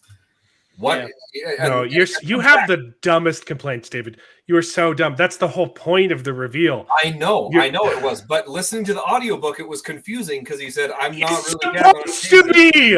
You don't even realize. I'm just saying, it's a little bit confusing, and it's good that it's confusing. Well, yeah, because I was gonna say, because I feel like that's one of the big. He's been pretending to be Gavin his whole life. Series, right? Is that Gavin, or I mean, I guess Dazen, really Dazen. He has this whole throughout the whole series, he's trying to find his identity, right? That's the whole point. Is he does it? He is through the whole thing. Right. He loses track of who he is, and so sometimes he calls himself Gavin, sometimes he calls himself Dazen. It was supposed to be confusing, David. You big dum. I know. It was very confusing. Yeah. Well, and then, oh man, I want to. It's even more confusing in book 4 when they do another reveal that I don't particularly like the reveal in book 4 that I don't know. It just makes it more confusing too. But, yeah. All right. Anything book 1 specific that we can say for Mark Clark's ears before we kick out our only viewer? But you can come back and watch when you're done. We did talk about the magic system and how I like the magic system. I wish it was a little bit more explained, I guess, in book 1. They explain it a lot more in book 2 and ongoing through the series. Well, that's what I love about it, is that you kind of are learning it as everybody else is. Yeah, that's true, especially as Kip is. But yeah, as I was reading the first part, I wasn't exactly clear how Light was supposed to turn into Luxon, and then they do the thing or whatever. I love the idea of the spectacles, that people wear glasses so that they can see more of the color. Yeah, that's freaking awesome. Right? Yeah, so cool. This movie would look really freaking cool on screen. It would. This book, this is one to be adapted for sure if they do it right. Yep. The other thing, though, that I thought was interesting about I think, and it kind of carries out throughout the whole series, like this. I mean, because it kind of talks a lot about this sort of relationship that Kip has with Dazen, and also with Andros, right? So it's like, oh yeah, we did. And how like Gavin and Andros's relationship is, right? So I think it's really interesting to like see these three relationships kind of, you know, developing with each other, and how that it just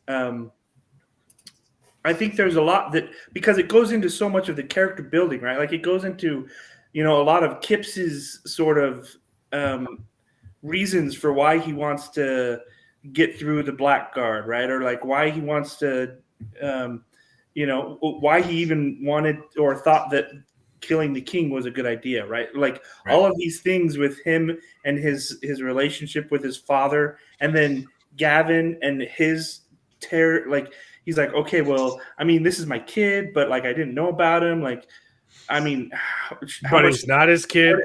Yeah, like so I love that there's all of these interconflicting thoughts about, okay, like these are things that people really, you know, are struggling with. Like, hey, I just found out I have a kid. Like, what do I do? You know, and Dazen, I think I always loved and was really impressed with his character, that even though he didn't really know anything about Kip, he was always willing to like help and support him. Like throughout every book, he's like, we are going to do right by you. No matter what happens, I'm going to do right by you. And I love that. Every time I was like, that's amazing to see. And it's not even his kid. It's his brother's bastard that he has to pretend is his. Yeah, right? Because he's pretending to be his brother. Right? and it's so, I love it. And then his relationship with Karis too. Yeah. You know, he has to keep that. Is that in this book or is it in the next one? It's in this one. It's more explored in book 2, but yeah, you know, he's in love with Karis, and he's got to pretend that, you know, anyways, that he's his brother. Yeah, pretend that he's his brother, and yeah. Anyway, there's more reveals on that in future books that I don't want to get to. Yeah. But yeah, it's so good. I love the whole relationship, and Andros, like, you don't really see him a lot in this book, but in the next books, man, Andros is a piece of work. He is so like, oh man, you love to hate him, right? He's so well written. I love it. Andros is the most likable, despicable person ever put to page. That's a way. He is disgusting. A horrible, horrible person who constantly pisses you off, constantly makes life miserable for the good guys. Like, is okay just murdering people and being genuinely awful and racist. Like a total scumbag. Yeah. And he is the most likable character in the whole series. He is so well written. You cannot help but like his character. Yeah, it's hard. And even at the end, when they reveal like the awful crap that he's done in books 4 and 5, and you're like, he's still like my favorite character. It's because he's such a terrible person, but he's trying to do the right thing, at least in his mind, right? Sometimes he's just so deep and interesting and manipulative, and it's just he's awesome. Andros is incredibly written, and I don't think you ever get a chapter from his perspective. Do you technically not get visions from his perspective, but you never actually, he's never a perspective character, right? Yeah, that's not true. once, but you understand him so well. Yeah, and that's it's amazing. That's what's impressive about Brent Weeks. How many perspective characters are there? There's Kip, and you get Kip, and you get Gavin and Karis. You get Gavin, and you get. There's like a couple chapters from Liv, and you don't get Liv. No, you get Livia, and you get and then you get Adrestia. Adrastria, right? What's her nickname? Oh, Tia. Yeah, Tia. Yeah, those are the main ones. But the characters that you don't get perspectives from are so well written without jumping inside their head. Yeah. It's incredible how well you understand characters whose brains you've never stepped inside of. Yeah, absolutely. Yeah, and we can't talk more about that unless we get into the next book. Two more things from book one. Okay. The whole do they join the Blackguard in book one? Do they have like the Blackguard? No, I think that's in 2. They don't do the testing. They do the testing in book 1. So it's the partial results in book 1. I think at the end of book 1. Shoot. Right? No. Is it in who's the Chromaria test? Light Guard guy? I think they do. I think they don't. So like when they have to do their duels and they level up. Is that in book 2? I think that's in book 2. That's in book 2 and 3. Yeah, I was gonna say I think that's 2 and 3. Okay, so you don't get introduced to the other Blackguard. Right. Iron Fist. Cruxa and Iron Fist. Yeah, Cruxa. I think, yeah. Well, you get introduced to Iron Fist. Yeah, Iron Fist is in book 1, sure. Yeah. But I don't think Cruxa takes a No, I don't think so. Yeah, Cruxa is in book 2 or 3. That's book 2. Yeah. Cruxa is by far my favorite character. I know I just said Andros is. Andros is the most likable character. But Cruxa. Yeah, all of their team is so good. I love Ben Haddad and what's the name of the goof guy? Will Snow. Shoot. It's not Wilson. It's I don't know. I don't remember. Keep going. It's the mighty. Yeah, look it up. Anyway, okay. So I guess that I was going to talk about book 2. The one point that I loved from book 1, then, because I said there were 2 points. Turns out one of them's from book 2. Sorry. The last part from book 1 is at the end of the book, when Kip just decides, "Hey, I'm going to go rescue Karis."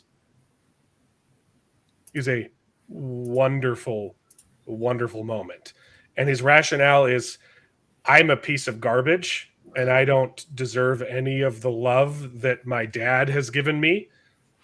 So I'm going to sacrifice my life to save the woman that he loves." It was so freaking, I did not see it coming. It's also like the stupidest decision that you could make in that moment. Yeah. Or like that moment where he's just like, "No, I'm going to go. I'm useless. I don't deserve any of this. So I'm going to try and do something good with my life."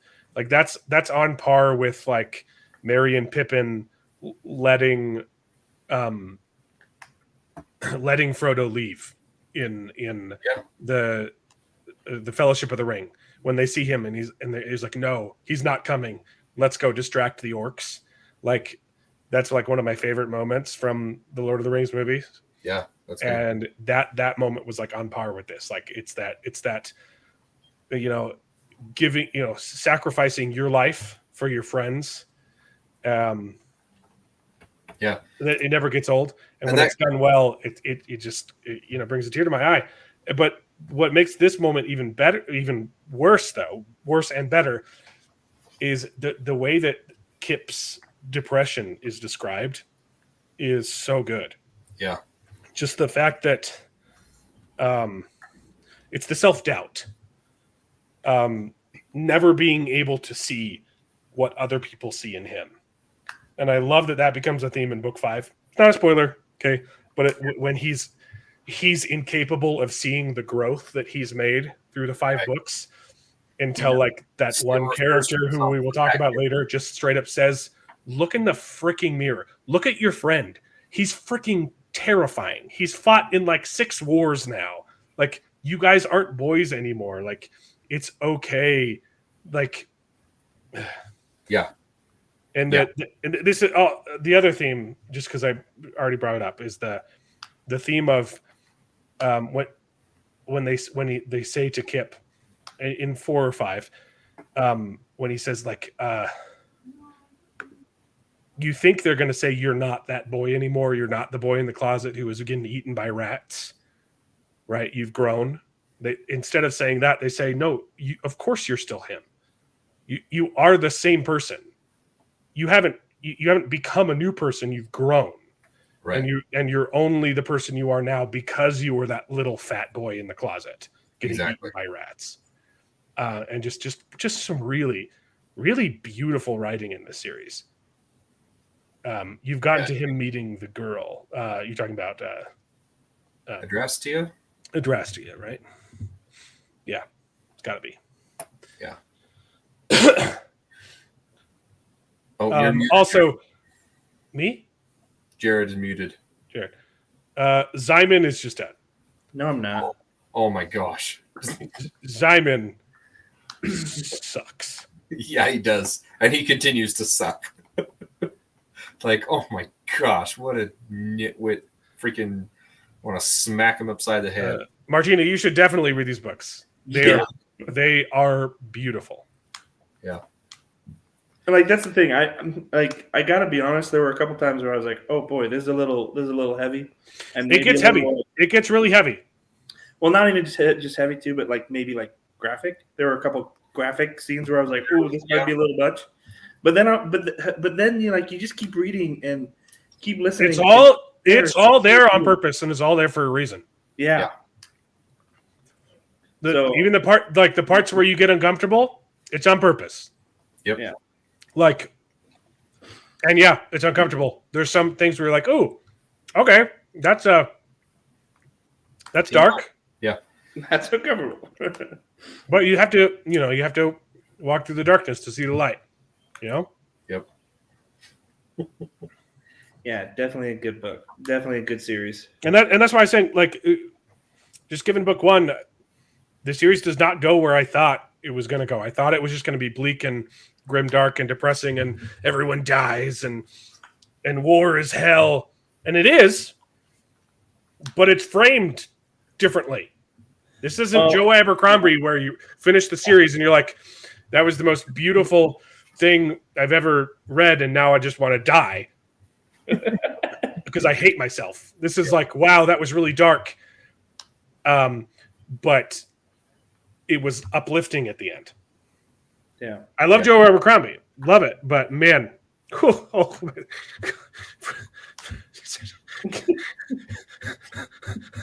I have never wanted to die so badly after finishing First Law. Yeah, I'll have to read that next. Yeah, another thing that I really like about the series too is, again, I'm going to make a comparison. One thing I didn't like about the original Mistborn trilogy and Brandon Sanderson is you don't get to see the main character grow and progress. They just they're always making the wrong decisions and they're failing and they're making bad, strategic choices, I think, in my opinion. And I wish there was a more progression on this. This one is completely different because they're making good strategic decisions, but they still lose sometimes. They win kind of, but really ultimately lose in the end of book 1. They lose for like the first 3 books. Exactly. They just keep losing and losing, but it's not because of any bad decision they made. And I love that. I love them that they didn't really win. They just make it out unscathed and they have cut their losses and live to fight another day. But it's just so well, the tactical planning and the battles and everything. It's just, I love it. And the progression from book to book, from Kip's growth, from the Black Guards in trainings, that's some of the best stuff. Their tight-knit group and how they work together and how they learn to rely on each other's strengths and weaknesses. And it's just, it's so freaking good. It's really, really good. The characters are so well written. The overall story is great. I like the concept of if you use too much magic, you break your halos and and turn into like a magic zombie. Yeah. Which is freaking terrifying. And then there's the whole subtext that, is explored in later books too about, maybe all of that's a lie and that's just something that's put upon by the Chromaria to keep in power and stuff, and just the political intrigue and the religious parallels there and stuff is just it's so good. It's so well written. Mm-hmm. Yeah. So I'm really glad you guys have enjoyed it so much. Like, because I'm sad it took you guys so long to do it, but I mean, because Alan took the longest, but I mean, Dave, you took your time too. So I'm dude, I read it in 5 weeks. Shut up. Yeah, These are after I already told you to do it years ago. I swear I read these like before I went to college, before I went back to school, man. So that was at least 3 years ago that I told you guys about this. But Jared, you are the worst at recommending books because you're so bad at describing why they're good. You're like, oh, it's like no, you got to read Lightbringer. It's like it's a fantasy book, but it's like with light, and so like you do magic because of the light that you can see. It's like, Jared, the only reason you can see is because of light. You're like, yeah, but there's different lights and there's different eyes, right? And you got glasses, of course. So you wear glasses and then you can see lights. And if you have a yellow light, you can do like a yellow magic. And I'm like, Jared, this book sounds retarded. Oh, okay. Like, that's all right. I'm sorry. I did such a poor job at actually recommending this book. But no, I'm glad you did. Another thing I wanted to mention, I think this is brought up in book 1, that the colors are tied to the 7 deadly sins and the 7 holy virtues or whatever. And so I really like how he interweaves this magic system with religion, and a lot of it is Christian based, just peppered in there a little bit. And then especially in book 5, it's like very overtly Christian inspired, but I thought that was fascinating how he did that. So. Yeah, we were talking about that a little bit while you were gone, that but even though it is it doesn't heavily rely on that, and so you don't have to believe, have those Christian beliefs to really or know anything about it, the narration or the path or the growth that happens, because it's so well written. Yeah, absolutely. You don't need to know anything about Christianity or anything. It's just I think it's just clear for us because we are Christians, right? So we're like, oh yeah, okay, this has a lot of similarities to what we believe, at least. So. Right. So yeah, it's very well done. So book 2? Yeah, book 2. Mark, get out of here. All right, Mark, go away. I guess we can talk about the first reveal is that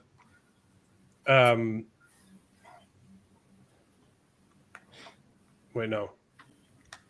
Never mind. I almost spoiled. I almost spoiled another book. Kip gets the dagger at the end. Yeah. Because Zyman tried to stab the prism with the dagger. Yeah. I almost got that mixed up with a different book ending that ends differently.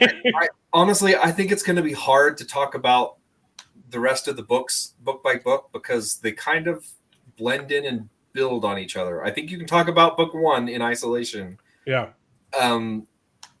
But the rest of it, it's just kind of progressively reveals more and more. Well, quick question: Was it in 1 or 2 where Gavin totally just pushes that girl out the window? 2. Shut up. 2? Yeah, I remember when that happened. I was like, "What just happened?" Yeah. Okay. Bye, Mark. Go away. Full spoilers. Full spoilers. Gavin pushes a guy out of a window. Girl. Actually, full spoilers. Gavin doesn't push a girl out of a window. She jumps. But he thinks he pushed a girl out of a window. Yeah. I think I remember that nuance, but I still feel like No. Out of in isolation, without being asked to lie, that they say like they watched her. The two light guards corroborate the story with the white, and they say, no, she was so terrified she jumped. Yeah. It does say that she jumped, but Gavin thought that he pushed her, and he thought that the light guards were lying for him to protect him. Yes. But he did. But even then, like the ambiguity is great. Like, yeah, maybe they were still lying, but like the white frames it so she's like, I believe fully that they're not lying, and then the other guy believes that they are lying, and you're like, well, I don't know if that's true. Yeah. Wait, so why does he think that because he's trying to hide her, right? And so he like pushes her. No, he's angry. He's enraged. He thought it was. She tries to sleep with him, and he thought that it was Karis. You said Kip. I said Karis. He didn't think it was Kip. No, that would have been really weird.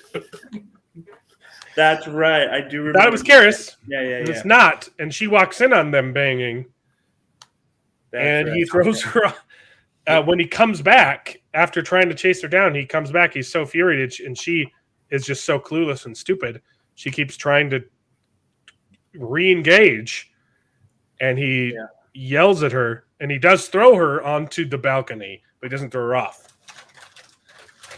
Yeah, and she splatters on the bottom. See, but that's the thing. This book, like, there's times like that where I'm like, what just happened? Like, did he really just? That's the finale. So before that, okay, bro. This book, if we could have if the whole series could have just been Kip and Andros just playing cards, yeah, right. I would have read the whole dang thing. Okay? So it was actually entertaining, huh? Yeah. And it's not like it was. They were literally saying they're playing Magic the Gathering. Guys. Oh, 100%. Like, he says they're playing my fantasy version of Magic the Gathering. Except that all the characters are based on real people. That's funny. Yeah, it's hilarious. He said he was looking for a game to play, and a friend of his, he said this in the commentary, a friend of his recommended Magic the Gathering, and he said, "This is the game that I want in my thing." So he based his off of Magic the Gathering. Of course, it's more mystical and whatever, but you got it's dumbed down. It's simplified. Yeah. But yeah, I could. Really funny. I didn't know that. Yeah. But yeah. But that's what I love too about that, because like you think it's just a card game, right? And then later in the books, like when he starts getting the actual cards, and you're like, what? Like the black cards, yeah. This book was really good because you really get to meet Andros Guile, and he's just making Kip's life miserable, right? And he's just, again, he keeps losing the whole time. He keeps losing and losing and losing. I love that he just like kicks people out of school just to spite him, Yeah. Making things super hard. And then I love that Gavin just like goes to see the seer and just like screws over their entire way of living. Hey, no, you're gonna save all these people that I just rescued. Yeah. I love the parallel. I loved how it was set up that each book, Dazen is going to escape one more prison, and Gavin is going to lose one more power. Yeah. And then that doesn't happen.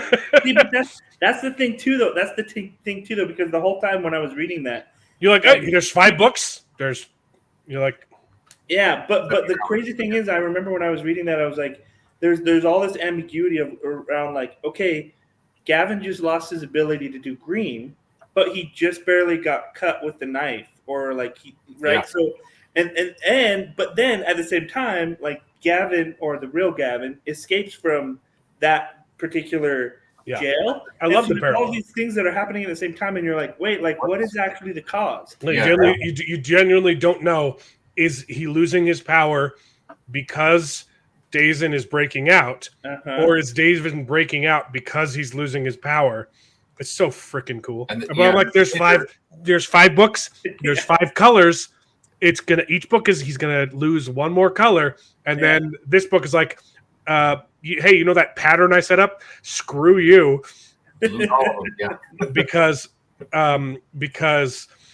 first off, he's just gonna kill Dazen, and then he's gonna lose all of his power. Seriously, right? Yeah. He just shoots him in the head. He's just like, and he's walking away. You're like, oh, okay, like nothing's gonna happen. And then all of a sudden, Brent Weeks, he's like, no, I'm not gonna do that. And he just kills him. You're like, what? Like, yeah. I literally thought he was just gonna walk away, and it was gonna be the end of that. Yeah, it's so unexpected the way, and he went down into the prison to release him, right? He's like, I'm failing as the prism. I'm losing my colors. I don't know what's going on. He's going to do a better job than I am, right? And he goes down there to fully intending to free him and realizes that he's completely insane and just kills him. Right? Well, and then later too, when he gets thrown into the prison, and like the insane. Well, that's why I was so upset. I was like, okay, I really like that this happened, that he just kills him. Yeah. But why it was such a good pattern. I wanted to see him escaping all the cells, and then he gets thrown in. It's like, okay, now he can do it, and then he doesn't even get to do that. He gets freaking. I just wanted to see him escape all the prisons. I like that part. I mean, we're jumping ahead a little bit. I didn't like the reveal in book 4. I think it kind of takes away from some of these reveals in book 2. No, it was phenomenal. No. What reveal are you talking about? Well, do we want to jump ahead to book 4? Hold on, book 2. So, okay. We'll talk about it. All right. So yeah, but I really, really like book 2. It might be one of my favorite. The prism destroying the Green Bane was fun. Yeah, and then like he's about to come clean to Karis, and then tosses the chick out of the window and just loses everything. You're like, oh, this seriously sucks. He was on the cusp of having everything he wanted, and then and then little does he know, it's like that he didn't even do it, right? Or at least he's covered. The Blackguards are lying, right? And so he's not going to suffer any consequences, but he goes and throws it all away. Oh man, it was so intense. And then the reveal when they lose all their ships, and then Andros is a white, and then he gets stabbed and loses his powers, and they get thrown into the sea. Was so good. It was so good. Yeah, that was a good way to end that book for sure. Yeah, because the whole time you're like, how is this even going to get any better? And then it doesn't. Yeah. We skipped over to the end fight with the god Adarat. I think it was Adarat in this one, right? Yeah. The Kip stabs with a knife. That whole scene, that whole fight scene was awesome. I really like that. Oh, and yeah, I really liked the what's his name? The teacher, Iron Fist. He'd lost his faith, and then that fight is what regains his faith. Yes, yeah, it was really good. So I think in book 2, Gavin is by himself and he defeats the Blue Bane, right? And then at the end of the book, they fight the Green Bane together, right? Yes, yeah. Yeah, it was really good.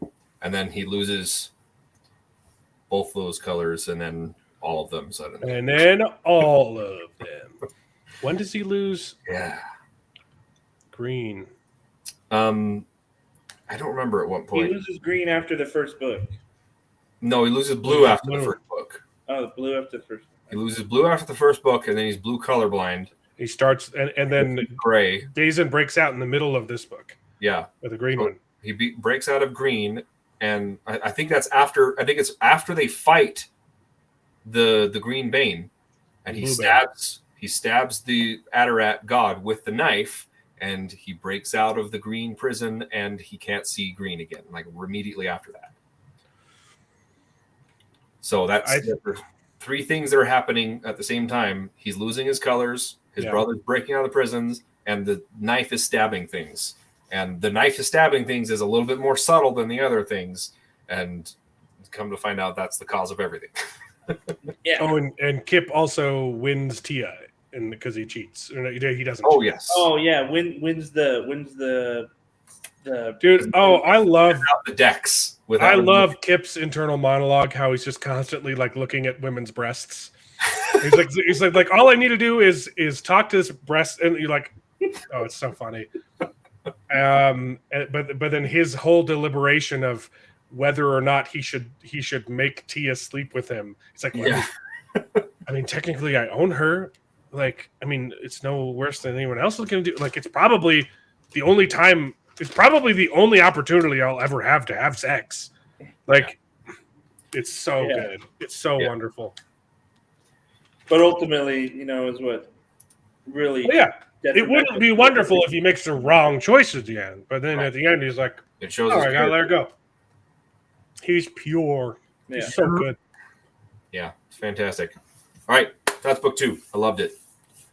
And though Liv is doing stuff. Yes. Basically, it's revealed that she's going to become a god. Oh yeah. Yeah. She wants to do the super violet. That's the. She really doesn't do a whole lot in this book. No. Oh no! She does a lot in this book. This is where he's like testing her loyalty. She's the one that like does the mirrors and stuff, and powers up the Green Bane. Yeah. Not yet. No. That literally happens in this book. She's the one that powers up the Green Bane with the mirrors at the fight at the end. She does stuff with the mirrors in book 2? Different mirror, David. I don't remember that at all. She climbs up to the top of a tower in the town that they're attacking and like turns the mirrors into the Green Bane. I missed that. Okay. Yeah. Oh, okay. Yeah. And she has a lot more to do in book 3. I think book 3 was probably my least favorite, just because I feel like there was. I mean, Kip was training in the Blackguard and everything, and I love everything that was done there. But I think the majority of book 3 is focusing on Adrastea and Oliviana, which is fine. It's good stuff, but I feel like it wasn't as focused on Kip as the other books had been. But it's book. It's still book 2 really good. Is book 2 where he becomes the Blackguard then, or he's about to? When they do the leveling? I don't remember if it's book 2 or book 3. I think it's 3 because I think it was after. Like I remember, they get shipwrecked, right? And then I think book 3 is where he suddenly just becomes ripped and awesome. Maybe book 3 then. Cruxer. The scene where Cruxer breaks the kid's leg was my favorite part of the whole series. Yeah. Maybe that is book 3 then. Man. I take it back. But yeah, book 3 was great. I loved it. But I still think it's my least favorite of the series just because it felt like it was more setting up other things to come. Book 3 and book 4 in my mind are very much continue on some of the same themes of intrigue and spying and that sort of thing. And it focused a lot on Adrastea or Tia going into the Order of the Broken Eye, infiltrating their ranks, and Oliviana, working up the ranks, so to speak, of the Color Prince's army and making terrible decisions. It's got to be book 2 when Cruxer breaks the leg. Is it? The kid. It has to be. Okay. Yeah. Because you're right. Book 3 is I think that is because. So sorry. So book 2 is when all that happens because he's still struggling with his weight issues. Right. Book 3 is when he starts to actually get into shape and. Yeah. I gotta say, from the beginning, Cruxer is just absolutely the best character ever written on screen. Yeah, I don't really remember what he's the leader of he's the leader of their the Mighty. Well, the second leader, second in command.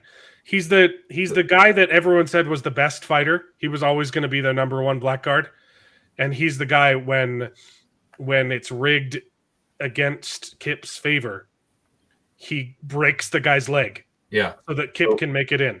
He's like, sir, are we done with blackguard testing? He's like, yes, we are. And then he goes, snaps the guy's leg. He says, well, injuries that happen in practice, they don't count. I can't be punished for this. And he's like, why would you do that? He's like, because the blackguards stand. We have to stand for each other. And someone who would sell out their integrity just to keep someone out, I would rather fight alongside with someone who's not as good, but who has integrity. Yeah, that's right. So I Kip in. Yeah, so freaking good. I absolutely like. From the very beginning, I knew exactly what was going to happen with Crux's character, by the way. Because it's exactly what I would have done. The very reason that you love his character is the reason that he dies. Yeah. You love him for his loyalty and passion and brutality. And just like, he doesn't mince words. He does what needs to be done. And you absolutely love him. He is by far the greatest of the mighty. Yeah. He's so freaking well written, so entertaining. And I also love his conviction from the beginning that he sees something great in Kip. He's like, hey, you are the Lightbringer. I don't care if you don't believe it. I believe you're the Lightbringer, and I am going to like march the banner in and tell everybody else that I'm fighting for the Lightbringer. Yeah, no, his character is so good, and I knew from book one he had a line where he talks to Kip, and he said, and instead of being the douchey, cocky, hey, I'm obviously the best of the class, he says something nice to Kip, and I knew this dude's dying in the last book. This dude is going to be my favorite character, and he's going to get killed off in a very stupid way, and I'm going to hate it, and I'm going to love it. Spoilers. Yeah. The way Cruxa dies is just brutal and perfect, and I would have done the exact same thing. And I knew it. I was like, don't fall in love with this character, and he can't help it. He's the best character in the book, in all of the books. Because they seize the Chimera or something like that, right? At the end, they're seizing the Mighty's like seizing the Chimera. That's at the end of book 3.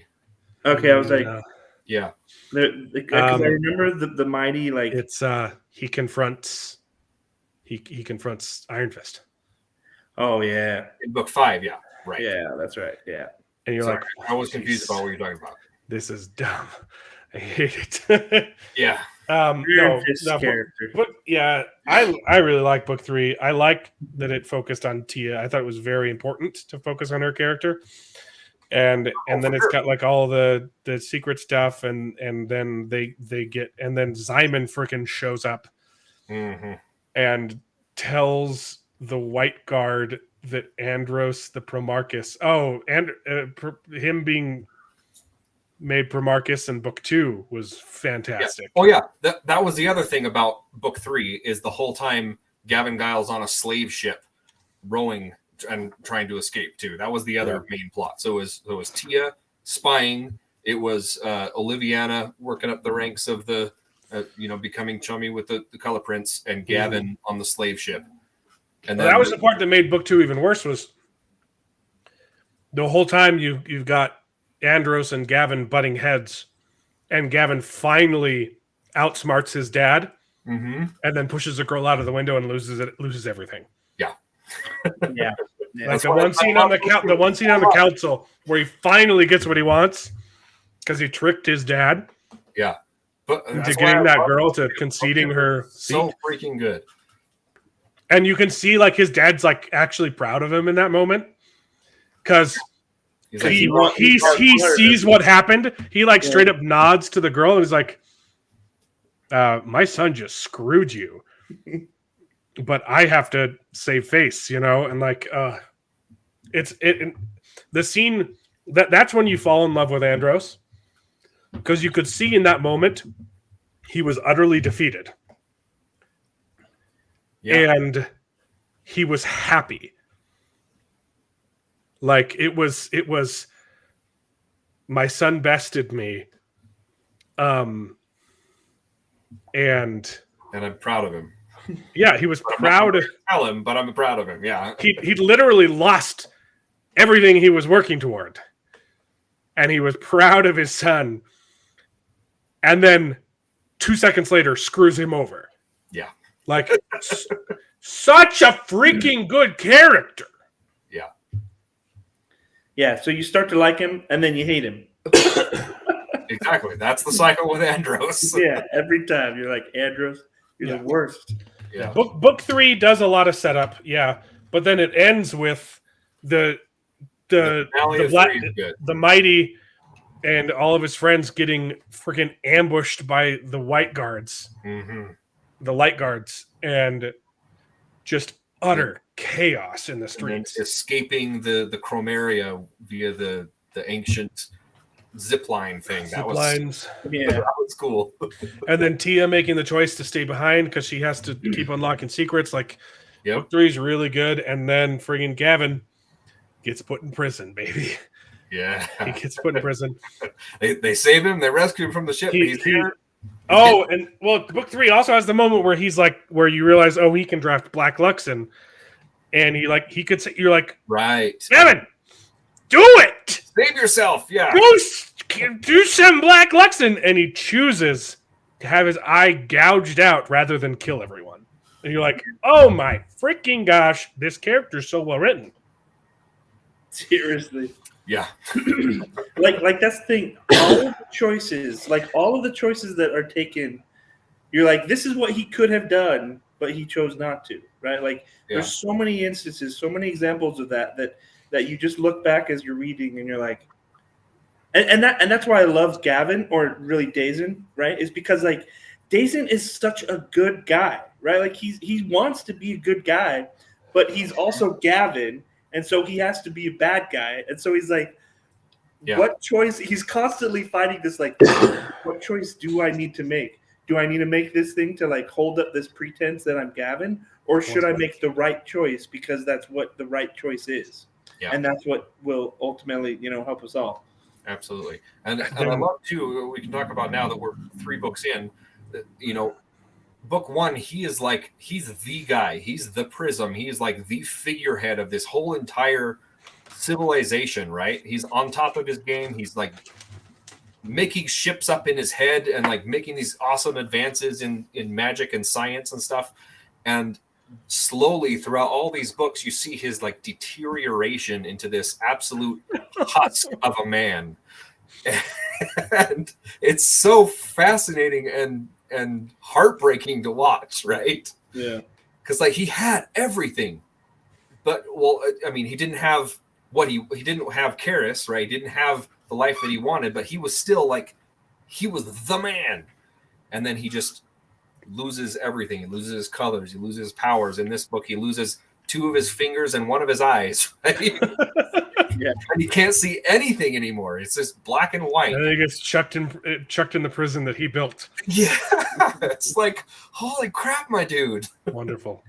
Well, yeah, and then that in the prison too, like with Andros, right? Because then you're like, shoot, like, did Andros know about this prison the whole time? Yeah. Like, well, that's getting into book 4 too. Yeah. well, I mean, this one too, because that's where he throws him in, right? So, you're like, okay, shoot. Well, he obviously knows about these prisons. Yeah. How long did he know about the real Gavin being locked up in there? Yeah. Well, yeah. So is it in 4 then? That it's in 4. That's the reveal I don't like. No, you're stupid. So David, you're a big stupid head. All right, are we done with 3? No, there's still okay.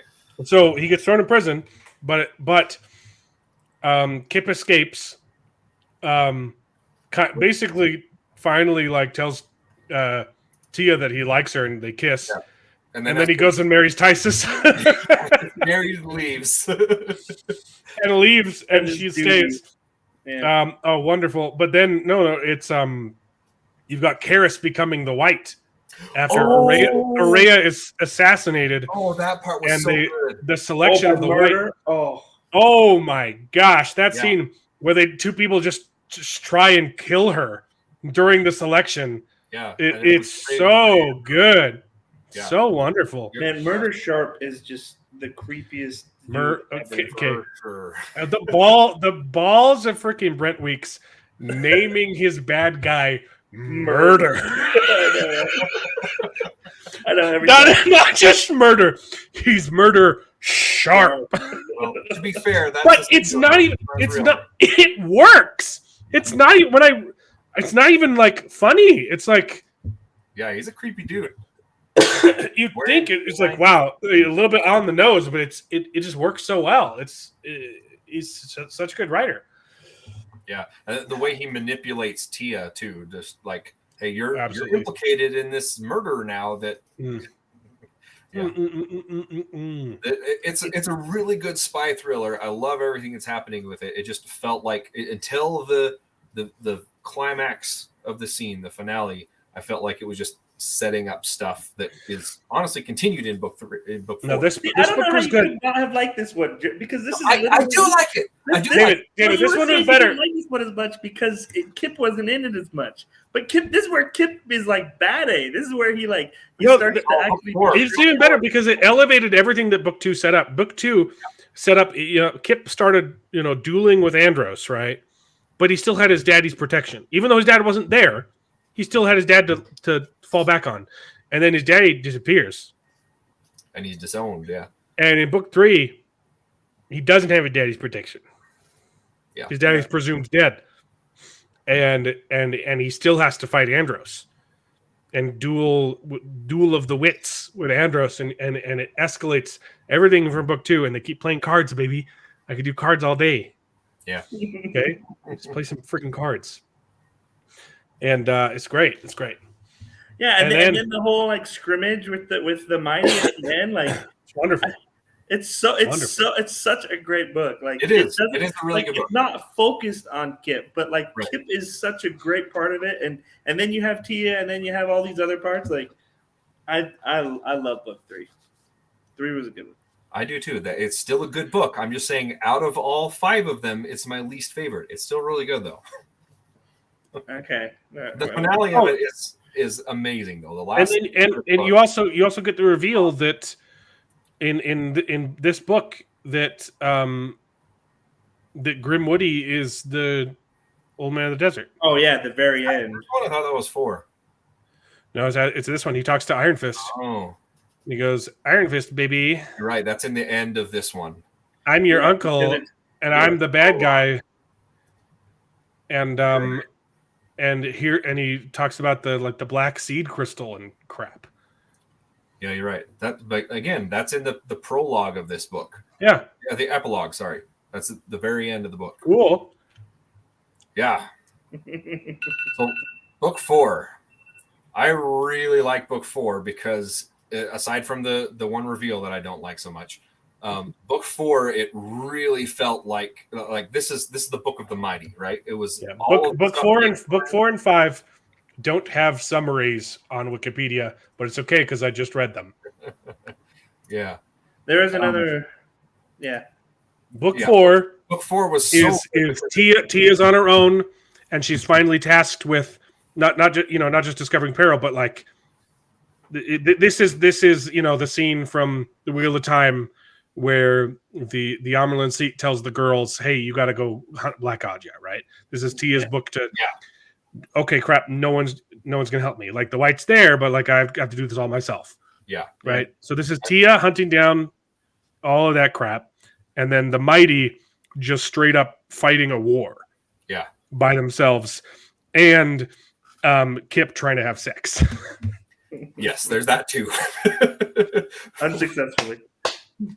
Book 4 is by far the best book. I really, really like book 4. Aside from the twist, it's you're stupid, David. You're a big stupid head. The twist is. Yeah. What's the twist? Dazen was dead the whole time. Yeah, his brother was never in the prison to begin with. That was a figment. He built the prison for himself. It's so stupid. I hated that.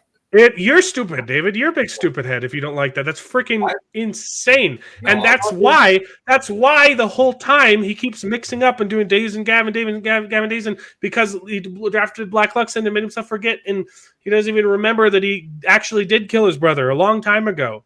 That scene where he's like analyzing the bullet holes, like, wait, why is there no freaking body? What the heck happened? Yeah. So good.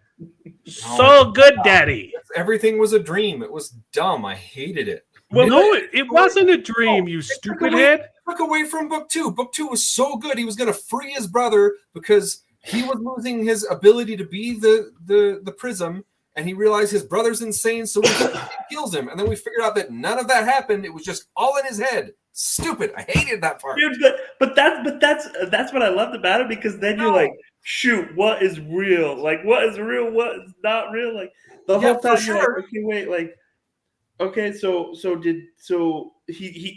Gavin just died in the war then, right? And so all of this story that people have been telling you, which you've been told the other 3 books is completely false, is now true. So now you're like, wait, like, I don't even know what to believe anymore. Yeah, exactly. It's a cluster F for sure. It's like I don't even know what's real anymore. No, but it makes, when he says it, he's like, I was really stupid to think that I could have gotten away with this. Like, I was carrying a giant trunk home. You think Andros didn't look inside the freaking trunk? With everything you know about Andros guy, like, everything clicks into place, and you're like, oh my gosh, this is perfect. Yeah. If you don't like the reveal, it's because you're not smart. Okay, well, Daniel Green agrees with me. So Daniel Green's a silly boy. No, I'm not the only one. I went on because I'm like, maybe I'm missing something. I went on online forums and everything, and a lot of people have issues with that reveal, and I agree with it makes, in retrospect, it makes sense. It does, because the only thing, I mean, you can tell it wasn't something that he threw in there just to make a reveal, and it didn't make sense, because every single time that it does have Dazen trying to break out of the prison, it was either before or after Dazen or Gavin was asleep, right? So he's imagining that, right? I still don't like it. It's icky to me, and I loved book 2 so much that it took away from that for me. I was like, it's all meaningless because he didn't. You still have book 2. We'll always have Paris, David. Well, but the other thing too, that's the thing though, is it felt real to him. So like, it doesn't take away anything that happened in book 2, because he actually thought that he was doing that. He actually thought he was killing his brother, and it's revealed. No, he's been dead the whole time. You've been doing a freaking. It turns out this is Weekend at Bernie's, but you're Bernie and the Weekend. Okay. Yeah. Well, the thing too about that is, it's like, I mean, what does that show about his character development? Like, yeah, maybe he's crazy, but the other thing it shows is that, like, he's been struggling with, like, these prisons himself, right? Like, it literally shows, like, psychologically that he's been trying to figure out not only who he is, if he's Dazen or Guile, or Gavin, right? But he's also trying to figure out, like, should I be trapped in a cell or should I be free? Like, should I be someone that's locked away because of the decisions I've made, or should I be someone that, is trying to make the world a better place? Yeah. And so that's what I loved about it, is that it's not just about him waking up from this dream. It's about him, like, starting to realize, okay, like, maybe now I realize I don't need to be locked away, right? Like, I don't need to be in those prisons that I created for myself. Yeah, and you can do all of that and not throw out the previous books. You didn't throw it out. You're stupid. It was perfect. I loved it. I absolutely loved it. I thought, but that's not even the focus of this book. That's like the afterthought, right? Like I said, it's the focus one thing I didn't like. The rest of it was the mighty just wrecking shop and being freaking awesome. No, but structurally, the writing of book 4 is so vastly different. Yeah. The way that he just skips time. Right. Yes. He just skips all of the boring crap. It's so expertly done. It's incredible. Yeah. because it's like a montage, but not. Right, like he just skips to the good bits with this war, and he shows like, oh, we're making errors and we're making mistakes and we're doing this, and like he's just like, hey, I'm gonna set.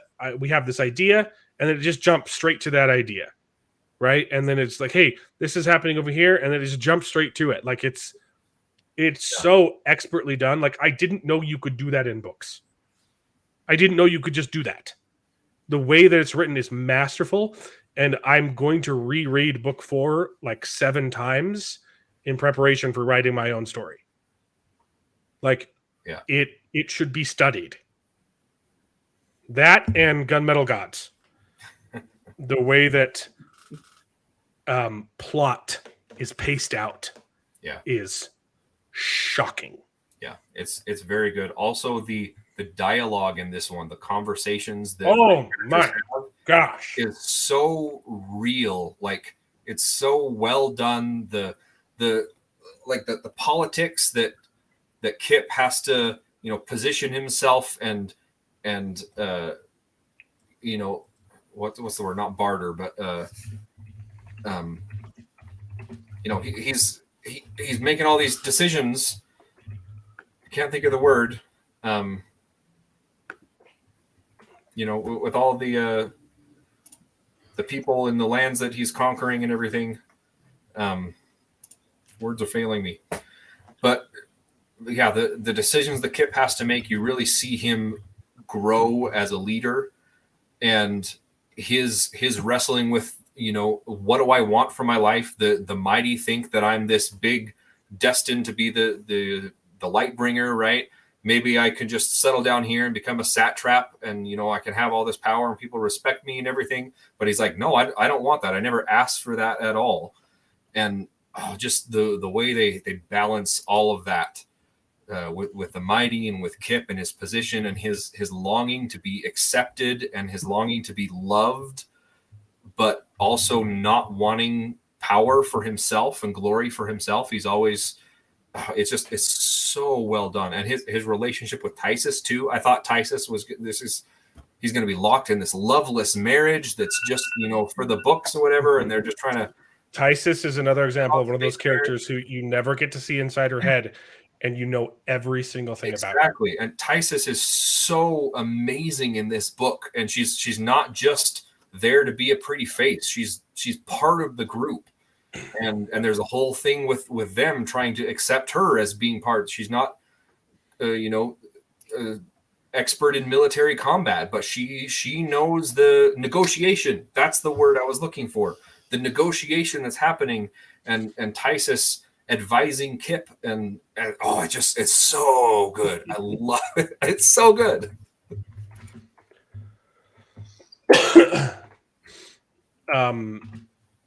I thought that I can't remember. There's a discussion where they talk about why does God let bad things happen. Mm-hmm. I can't remember if it's in book 4 or 5. I thought it was in book 4, but when I was trying to go back 5 and think about it, I was like, I don't know where that conversation would have taken place in 4. So I think it happens in 5.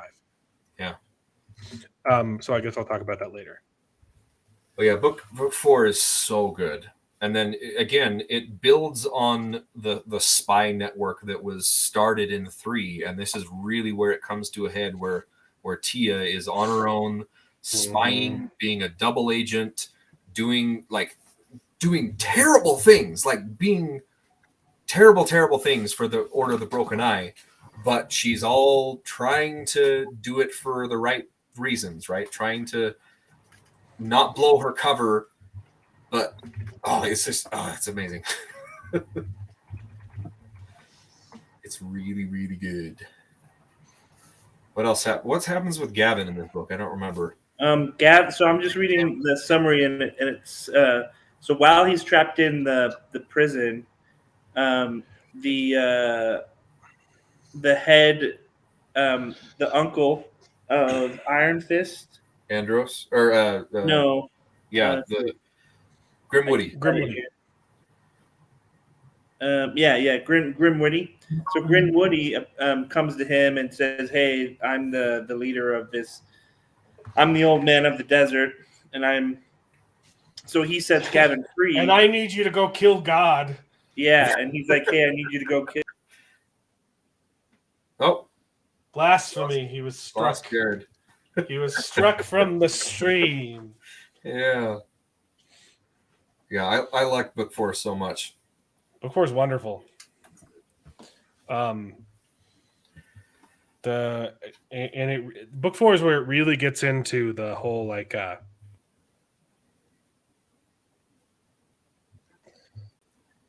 Sorry, accidentally. There you are. Got excited. Where it goes, book 4 goes into PTSD really, really well with that one general guy from the people that they. Oh yeah, is that Iron Fist? Yeah, the bear guy. Oh, I completely forgot about that side story. That was really good too. Yes. You were talking about killing God, and then you got struck from the stream, Jared. I guess that's what I deserve. That, but that's basically what Gavin's. And so he to do that, and he actually puts some black luxum in his eye so that he puts the seed crystal in his eyes. Yeah, the crystals in his eyes so that he'll obey and actually do it. Yeah. Or he'll kill Karis. Yeah. Book 4. Yeah. But yeah, book 4. The sex stuff in book 4. Yeah. Is another example of I don't need to see myself represented on screen. Okay. My wedding night was one of the worst nights of my life. Really? Because basically the same thing happened. TMI. And we were both sick, throwing up. So this medical condition is very, very real. And I did not need to see it. I had to stop. I was like, oh my gosh. But the conversations that they have with each other, like, it's not that I don't love you, or it's like your whole body is rejecting me, like you're doing this because it's a duty, and right. But that's not what it is. And then like the fact that it sucks for him too, and but he can't talk about it. He can't bring it up because that will make it worse. And so it's like a self-fulfilling prophecy, and like, and then the Brent Weeks description at the end of this book, like his little like explanation, talking about it and why he decided to put it in. It's like it was so fascinating. He's like, I thought it would be horrific for 2 young people who don't have scientists to have to experience this. Yeah. Once I heard about it. Like, and fascinating. Write what you know, man. Like, I mean, yeah, it did get awkward at times, but it was still. It's awkward on purpose. Yeah, it's uncomfortable on purpose. Exactly. And even without the condition, there's still a learning curve to, But like with the pressure of, hey, we have to produce an air. Yeah. It's just like, it's so good, so well done. I'd never read anything like that in a book, and I didn't need to. It was very well done. Well, that's the thing. I think it was way too freaking personal. When I first read it, I was like, this kind of seems like out of place. Like I didn't need to read about this. But then, like, I guess, as you think about Kip's character, like he's had so many hardships like that. Yeah. And so another thing like that for him, I mean, it makes sense for his character development. And so it's like, okay. It really makes sense for his character development. It just totally sucks. The whole time you don't know, like, whose fault is it? Does he really want this? Yeah. Yeah. It was really good. And the conversations that they two have together alone in private too, aside from the sexual stuff, it was just so real and it's really good. I love that, like, seeing her fall in love with him. Yeah, because like she's the more interesting character in this book too. Agreed. Yeah, but like seeing and her discussions with him, saying like, look at freaking like shut up for 1 second and look at your friend Cruxer. Yeah. That man is terrifying. I can't remember if it was Cruxer or if she was pointing to Winston. It was probably Winston. You're like, you guys aren't kids anymore, you know? Like that whole discussion was so freaking beautiful. Yeah. And the fact that she helps him overcome his, self-doubt and it's like it's so incredibly well written. Yeah. It's good too because he still in this book sees himself as the fat kid. Yeah. We talked about it before, but he's not. He's buff. He's lost a lot of that fat. But and even later in book 5, when she like pulls him into the closet and he starts having a panic attack. It's like my mom would lock me in a closet, and now you want to bang in a closet. Yeah, no, it's so good. I love it. I love seeing just book 4 is just character growth to me. It's just nothing but character growth. Right.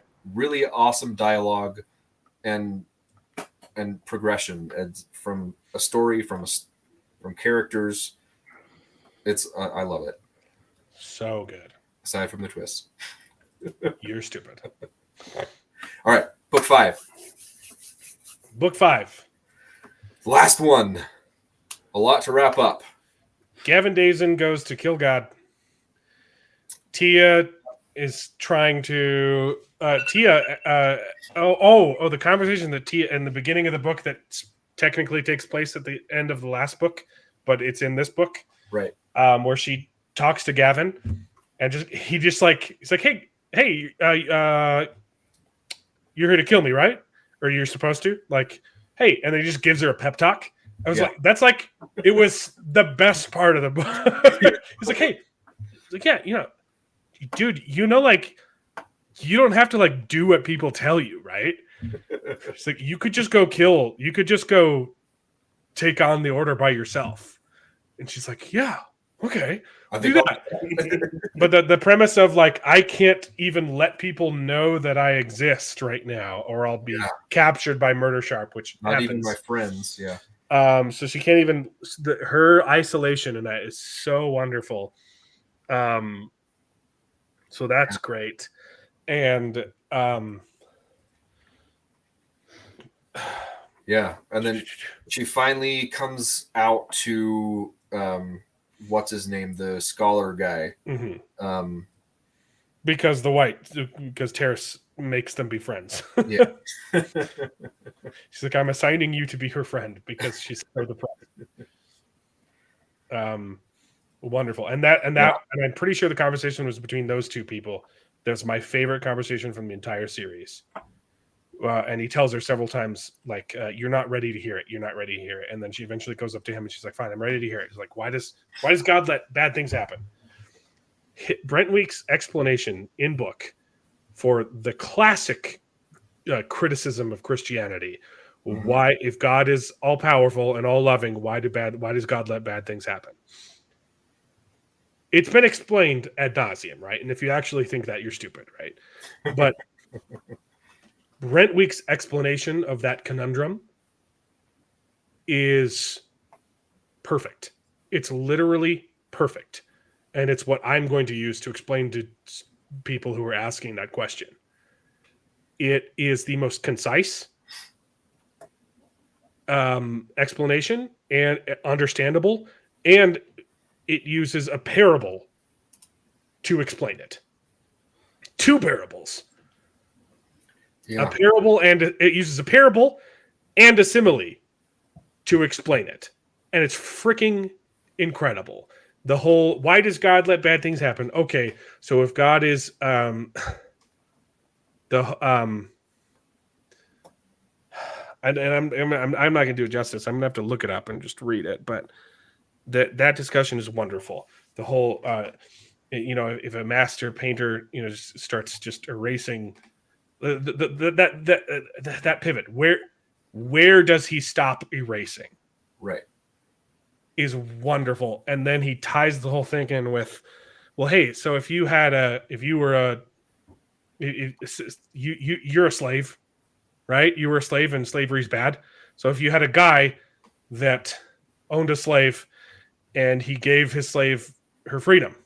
And then you had another guy who had a slave, but he kept her a slave his whole life. And then when he was about to die, he gave her freedom. Which person loved their slave more? They're like, oh, well, the first guy, because he gave her freedom. It's like, okay, yeah, but what if she makes bad choices, right? What if the second guy takes care of his slave? He still owns her, right? But he takes care of her because he doesn't want her to make bad choices. And then at the end of his life, he frees her. Like it's the whole conversation on agency and why agency is important. He's like, which master loved their slave more? He's like, well, obviously the first one. It's like, and you're criticizing God for not freeing you. Yeah. Like that's what he's doing. That's the reason why bad things happen is because he lets us make choices. Even though he knows they're bad. And he could keep us as slaves our entire lives and keep us from doing bad things. And that wouldn't be love. It's so freaking good. Yeah. It is really good. Yeah, I like it a lot. It's definitely really profound. Yeah. The fifth book, though, I was really impressed with it. I know, like there was a little bit of a. I mean, I think the biggest part with this particular book that has a lot of people not like it as much is that they bring Kip back. Yeah. Right. So, like, I think a lot of people are just like, oh, like just let him be dead, you know. Well, not only bringing Kip back, but they bring Kip back and they bring Gavin back, and God just kind of warps Gavin back into the battle, you know. And, that was a little bit, out of the blue. But the prophecies did say that the Lightbringer would die twice or whatever. Which we'll get into the Lightbringer prophecies. I want to have a conversation about that. Hey, dude, it's Andros. Andros is the Lightbringer. Shut up. He's literally the Lightbringer, and you're retarded if you think anything else. No, it was they both were. They both fulfilled parts of the prophecy. Well, all three of them. Yeah, all three. Yeah, dude, I love it. I love that Andros just has to answer for nothing. Yeah. He answers for none of his crimes. He's so well written, and you hate him so much, but he's so likable. Yeah, he gets the credit for everything, and you're like, it's good. It's so good. I did hate that. I was like, really? He's the Lightbringer? Really? Yeah.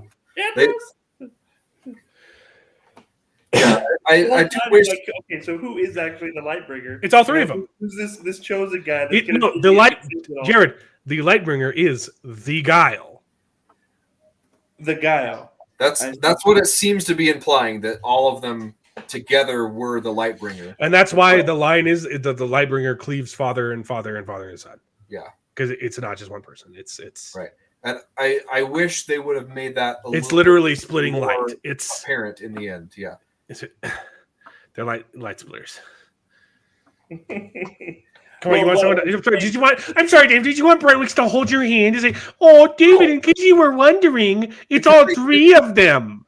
No, what I was saying is that the whole book, you're wondering this, right? Like, so you have these questions about, okay, like Kip obviously has a lot of characteristics of the Lightbringer, so you definitely think, okay, Kip's gonna be. But then at the end, you're like, wait, but he's not, because Andros is saying he is, right? And so then in the last book, you're like, wait. That freaking reveal in book 4, where you get like a perspective from Andros Guile, and he's like, I am the Lightbringer. You're like, wait, what the frick? What? Yeah, so that's what I love it, because like literally, like even at the end of his story, he's like, here's a new one. Like, you thought you knew what was going to happen in this last book? Like, no, you didn't. Yeah. I really like that it was all three of them, and it wasn't just one of them that was, but it wasn't really addressed in the thing. It was hinted at that was the case, but they literally have a line in the end saying, I don't know. Kip fulfilled most of the prophecies, but not all of them. And then I don't know what. So we're just going to officially crown Andros as the official Lightbringer because the people need some sort of answer or whatever. But I would have liked more, of I don't know, Andros acknowledging Kip and Gavin and what they have done to fulfill. Yeah, but that's not Andros, right? And that's what's crazy. Right, I know, but still, that, I know, I get you though. Like, it would have been nice to see them get some of the acknowledgement. Yeah, but there's one. I mean, not publicly, but from Andros. Just something in private that he would never admit in public, saying, "Hey, no, I realize that I myself alone are not the Lightbringer, but I'm going to take on this responsibility in the eyes of the public or whatever." I don't know, but so one thing the whole series as a whole. I don't like that it didn't go into more in depth about, yes, this is what these prophecies meant with the Lightbringer. And then the other thing that I thought was ambiguous that it didn't really answer in the end is who the freak is Kip's father? Because it said that Kip... It's Gavin. No. Yes. No, it's Andros. Andros is his father. No. But then Gavin. At the end he said, oh, he's not his father. It's dead Gavin. What? How? Gavin raped his mom. No, it revealed David. I just read it. It was Gavin. Are you sure? Because Kip's father is Gavin. Yes. That's why she gave him the letter saying, "Hey, your dad raped me." Yeah, it was not Andros. And Andros did that. No, Andros seduced her. Gavin raped her. Dazin had nothing to do with her. His father is Gavin. See that again? It wasn't clear in there because it was. It wanted you to think that it was Andros until the very last second. It was like, actually, no. Andros specifically said he's not Gavin's son. He's my bastard. And then in book 5, he said he's not my kid. So I'm like, what's the truth? Yeah, I don't remember saying he's not my kid. No, David, you're confusing. Andros never said he's my bastard. No, that's Brent Weeks. Shut up. Let me finish. Brent Weeks implied that Andros was the father by being sneaky. No. David, shut up. There's a scene where Andros says that his wife was jealous because she thought he was his bastard. And that's why the entire time she thinks that he's his kid, but he's not. I'm going to have to go back and reread it because yes. I thought it was... No. It was revealed that he was Andros's bastard, not. Yeah, me too. Not. It was a fake out. Like, oh no, he could have been, but he never. Andros never conceived him with her. Okay, I missed that then because that was one thing that was really confusing. I thought it was revealed that he was really Andros's son, and I thought that was really interesting. And then they never brought it up. And then in the end, he kind of said, he's not my son or whatever. Yeah, see, that's interesting because I didn't even catch that little bit at the end. I always just thought he was Andros' son, right? Yeah. Yeah. I don't know. I'll have to go back and reread it because I thought that was the case. It's Gavin. I just finished it. Okay. Okay. Yeah. My only other complaint with the series is just reading the audiobook.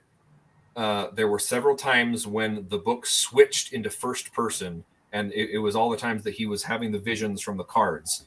Yeah. But it was really confusing and jarring, just switching all of a sudden to first person. I'm like, what the hell is going on? And then once I figured out what's happening, I was like, okay, that makes sense. Yeah, that's a common audiobook. Reading an audiobook was a little bit confusing there. That's the only other criticism I have. But yeah, it's freaking amazing series. I would highly recommend it.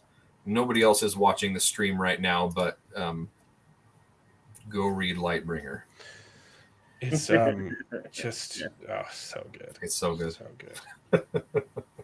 the wonderful. Yeah. Oh, one thing we didn't talk about, we alluded to, but all the stuff that Andros, it was revealed that Andros wanted to be the Lightbringer, thought he was the Lightbringer. So he did everything in his power to manipulate his situation and do terrible things, including killing forced his son to murder his other son, and apparently conceived Kip, thinking that it was him or something that I didn't catch on to. No, that's why Gavin becomes so horrible, because of what his father makes him do, and that he becomes a rapist. He becomes a horrible person, a sadist, a masochist, sadist. All to try to check those boxes of the Lightbringer prophecy. But yeah, gosh, he's such a terrible person, but so well written, and you hate the guy, but you can't help but root for him because he's so smart. I love the idea of just like the demons and stuff too. Like, it's actually it's very close to Mormon theology. It is. It's actually very close. And another thing we didn't talk about the soul casting and the will casting that evolves in book 4 and 5. It's, that's interesting.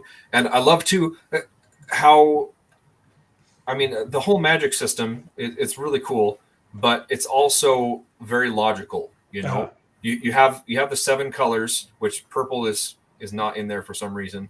I think it explains that. It's ultraviolet. Do you know what violet is? It's ultraviolet. Violet is not a color. There's red, orange, yellow, green, blue, ultraviolet, and then on the other end there's sub-red.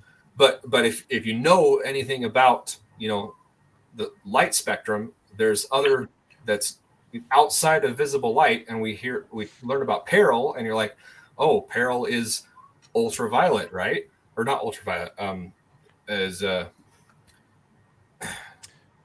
Peril is ultraviolet. Peril is ultraviolet, and you're like, oh, if there's ultraviolet light, if there's peril light, then maybe there's X-rays light, and then that becomes a thing too with whatever they call and chi. With chi, yeah, and chi. It's freaking X-rays, and it kills you, and it makes so much sense. Even it doesn't say, hey, these are X-rays, but just knowing about but you know what chi is? Light, you're like, well, yeah, of course it would like eat you up, right? Chi is the Greek letter for X.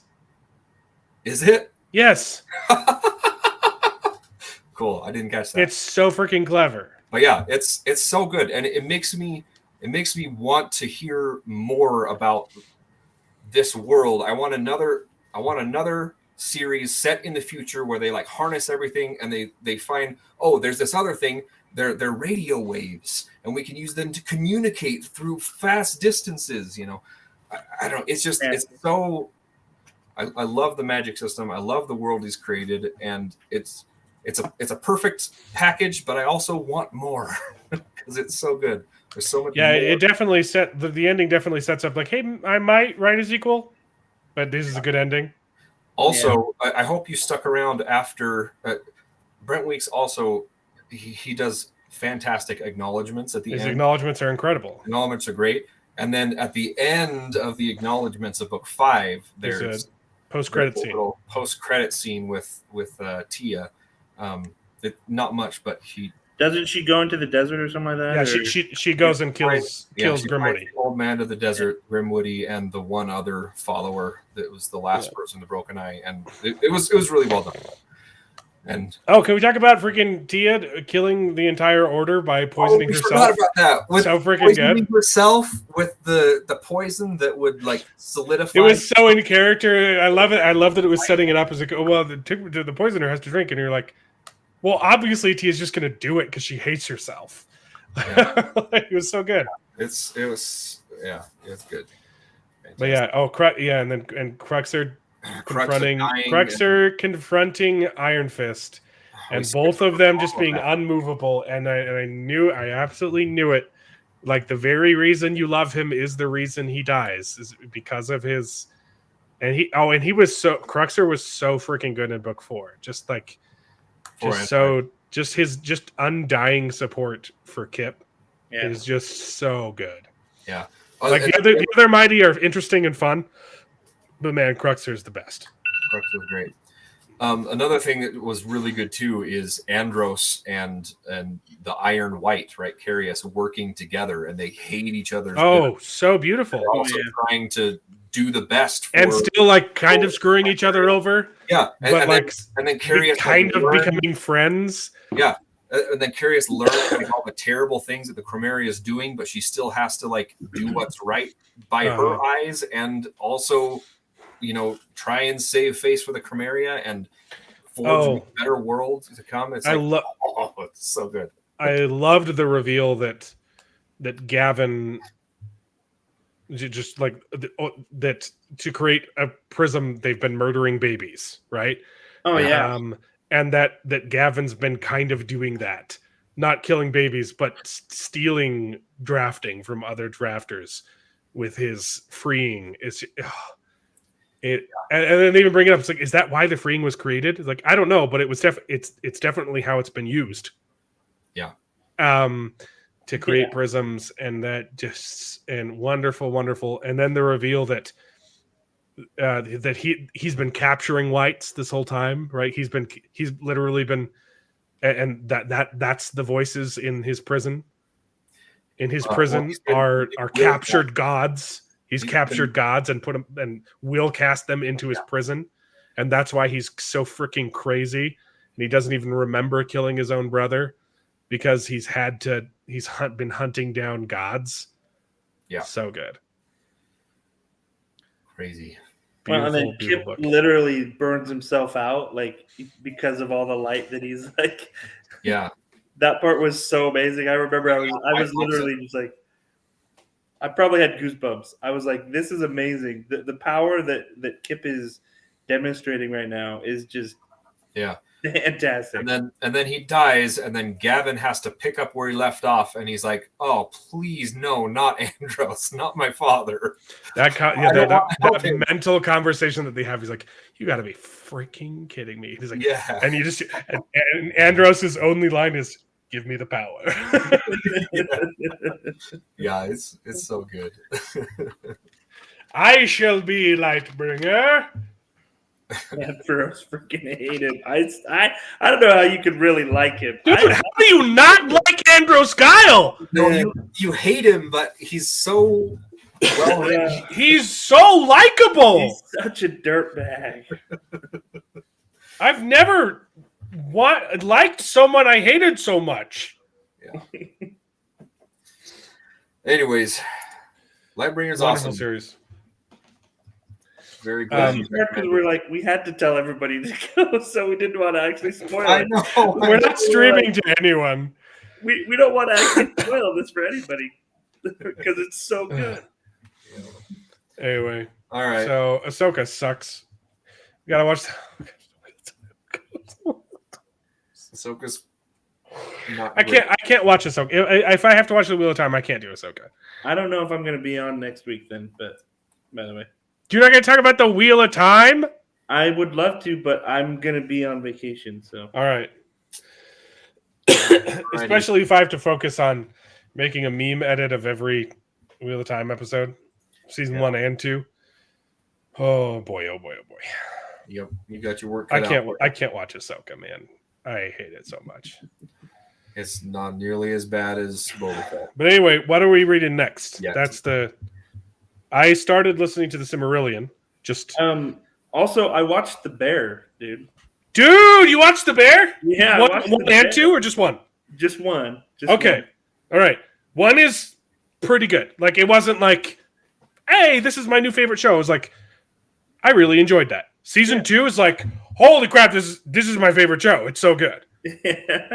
I'm excited to start season 2 because season 1, like there's a lot of chaos. Like that's the thing. And that's how they try to do it. Is like that's like its selling point. It's this just unending barrage of dialogue. Yeah, there's just a lot of chaotic dialogue, and everyone's talking at the same time, and you're like, I can't stop watching this. Yeah, because at the same time you're like, well, oh shoot, like how is he gonna get out of this crap? You know? Like, I don't love the ending of season 1. The whole like, there's money now, and you're like, okay, but why? But the thing is, well, yeah, I know, but the thing is, like, it's the one thing he resisted the most. I know, I get the dramatic irony, and I get it works for the character. It doesn't make sense for like the backstory doesn't make sense. Like, why would it be there? Yeah, I was like, thinking that too. I had a lot of questions. I don't get, like, because he owed money to like everyone. So why didn't he just pay? Like, people? What was the point? I don't get it. Yeah. I don't get it. And it doesn't explain that in season 2? No. Oh, man. Because that's the thing. I was thinking it would explain. The explanation is that he was crazy. So. Oh, okay. What is this streaming on? The Hulu. It's freaking good, dude. I've seen it around. I just don't know. It's good. Okay. Season 2 has a bunch of like cameos too that play like family members. Like it's got friggin'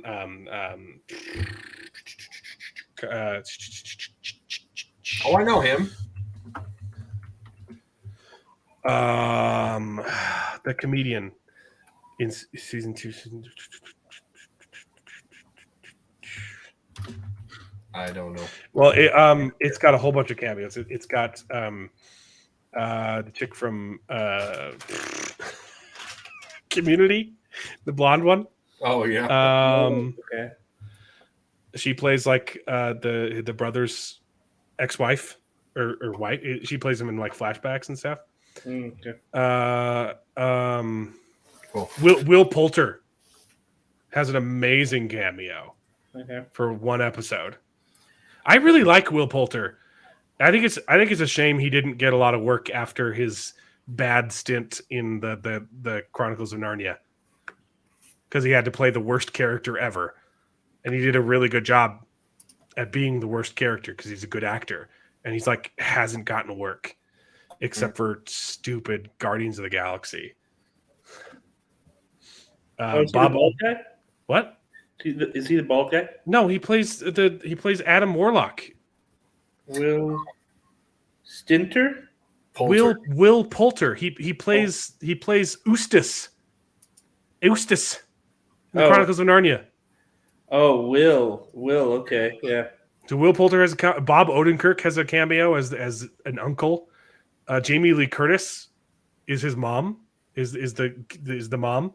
She gets a cameo. There's one episode in season 2 that's a flashback that shows like the breakdown where like everyone went crazy. John Mulvaney. Oh, John Mulvaney in season 2 is one of the funniest characters I've ever seen on screen. Yeah. Gotcha. Well, Olivia Colman shows up randomly. Gillian Jacobs. Gillian Jacobs? Gillian, I don't know. She's the Community. All right. I've got to go. Yeah. Joel McHale shows up too. Yeah. Watch the Bear. Okay. Super good. What are we reading next, though? What are we reading? Oh, I don't know. I'm reading comic books now. Comic books. I'm dumb. Taking a break from Heir to the Empire. I think I might get it. I think I might do another Abercrombie stretch. Do the second trilogy. I don't know if I'm mentally prepared for that though. I need to do First Law. Oh, goodness. I read another Discworld book that was just wonderful. It was called Moving Pictures, and it's making fun of Hollywood. I look forward to your synopsis. So good. All right, I gotta go. All right. Bye. Yeah, I think we'll have to think on that one a little bit, I guess. Okay, well, Wheel of Time next week, and I might die, so. Yeah. All right, thanks for tuning in. I don't know who the heck I'm talking to. No one's watching. But we'll see you next week. Bye. All right, see ya. Bye. Go read Lightbringer. And now it is time to say goodbye. We had a great conversation. It's been fun. But all good things must come to an end, and the goodest ending I can think of is... Right now, this moment, this night. So I guess we just say goodbye. So, goodbye. Toodaloo. Au revoir. Auf Wiedersehen. Ciao. Ding dao day. But come back next week for more outrageous bloopers. This is the end. Well, there's only one thing left to do. I'm gonna go home and sleep with my wife.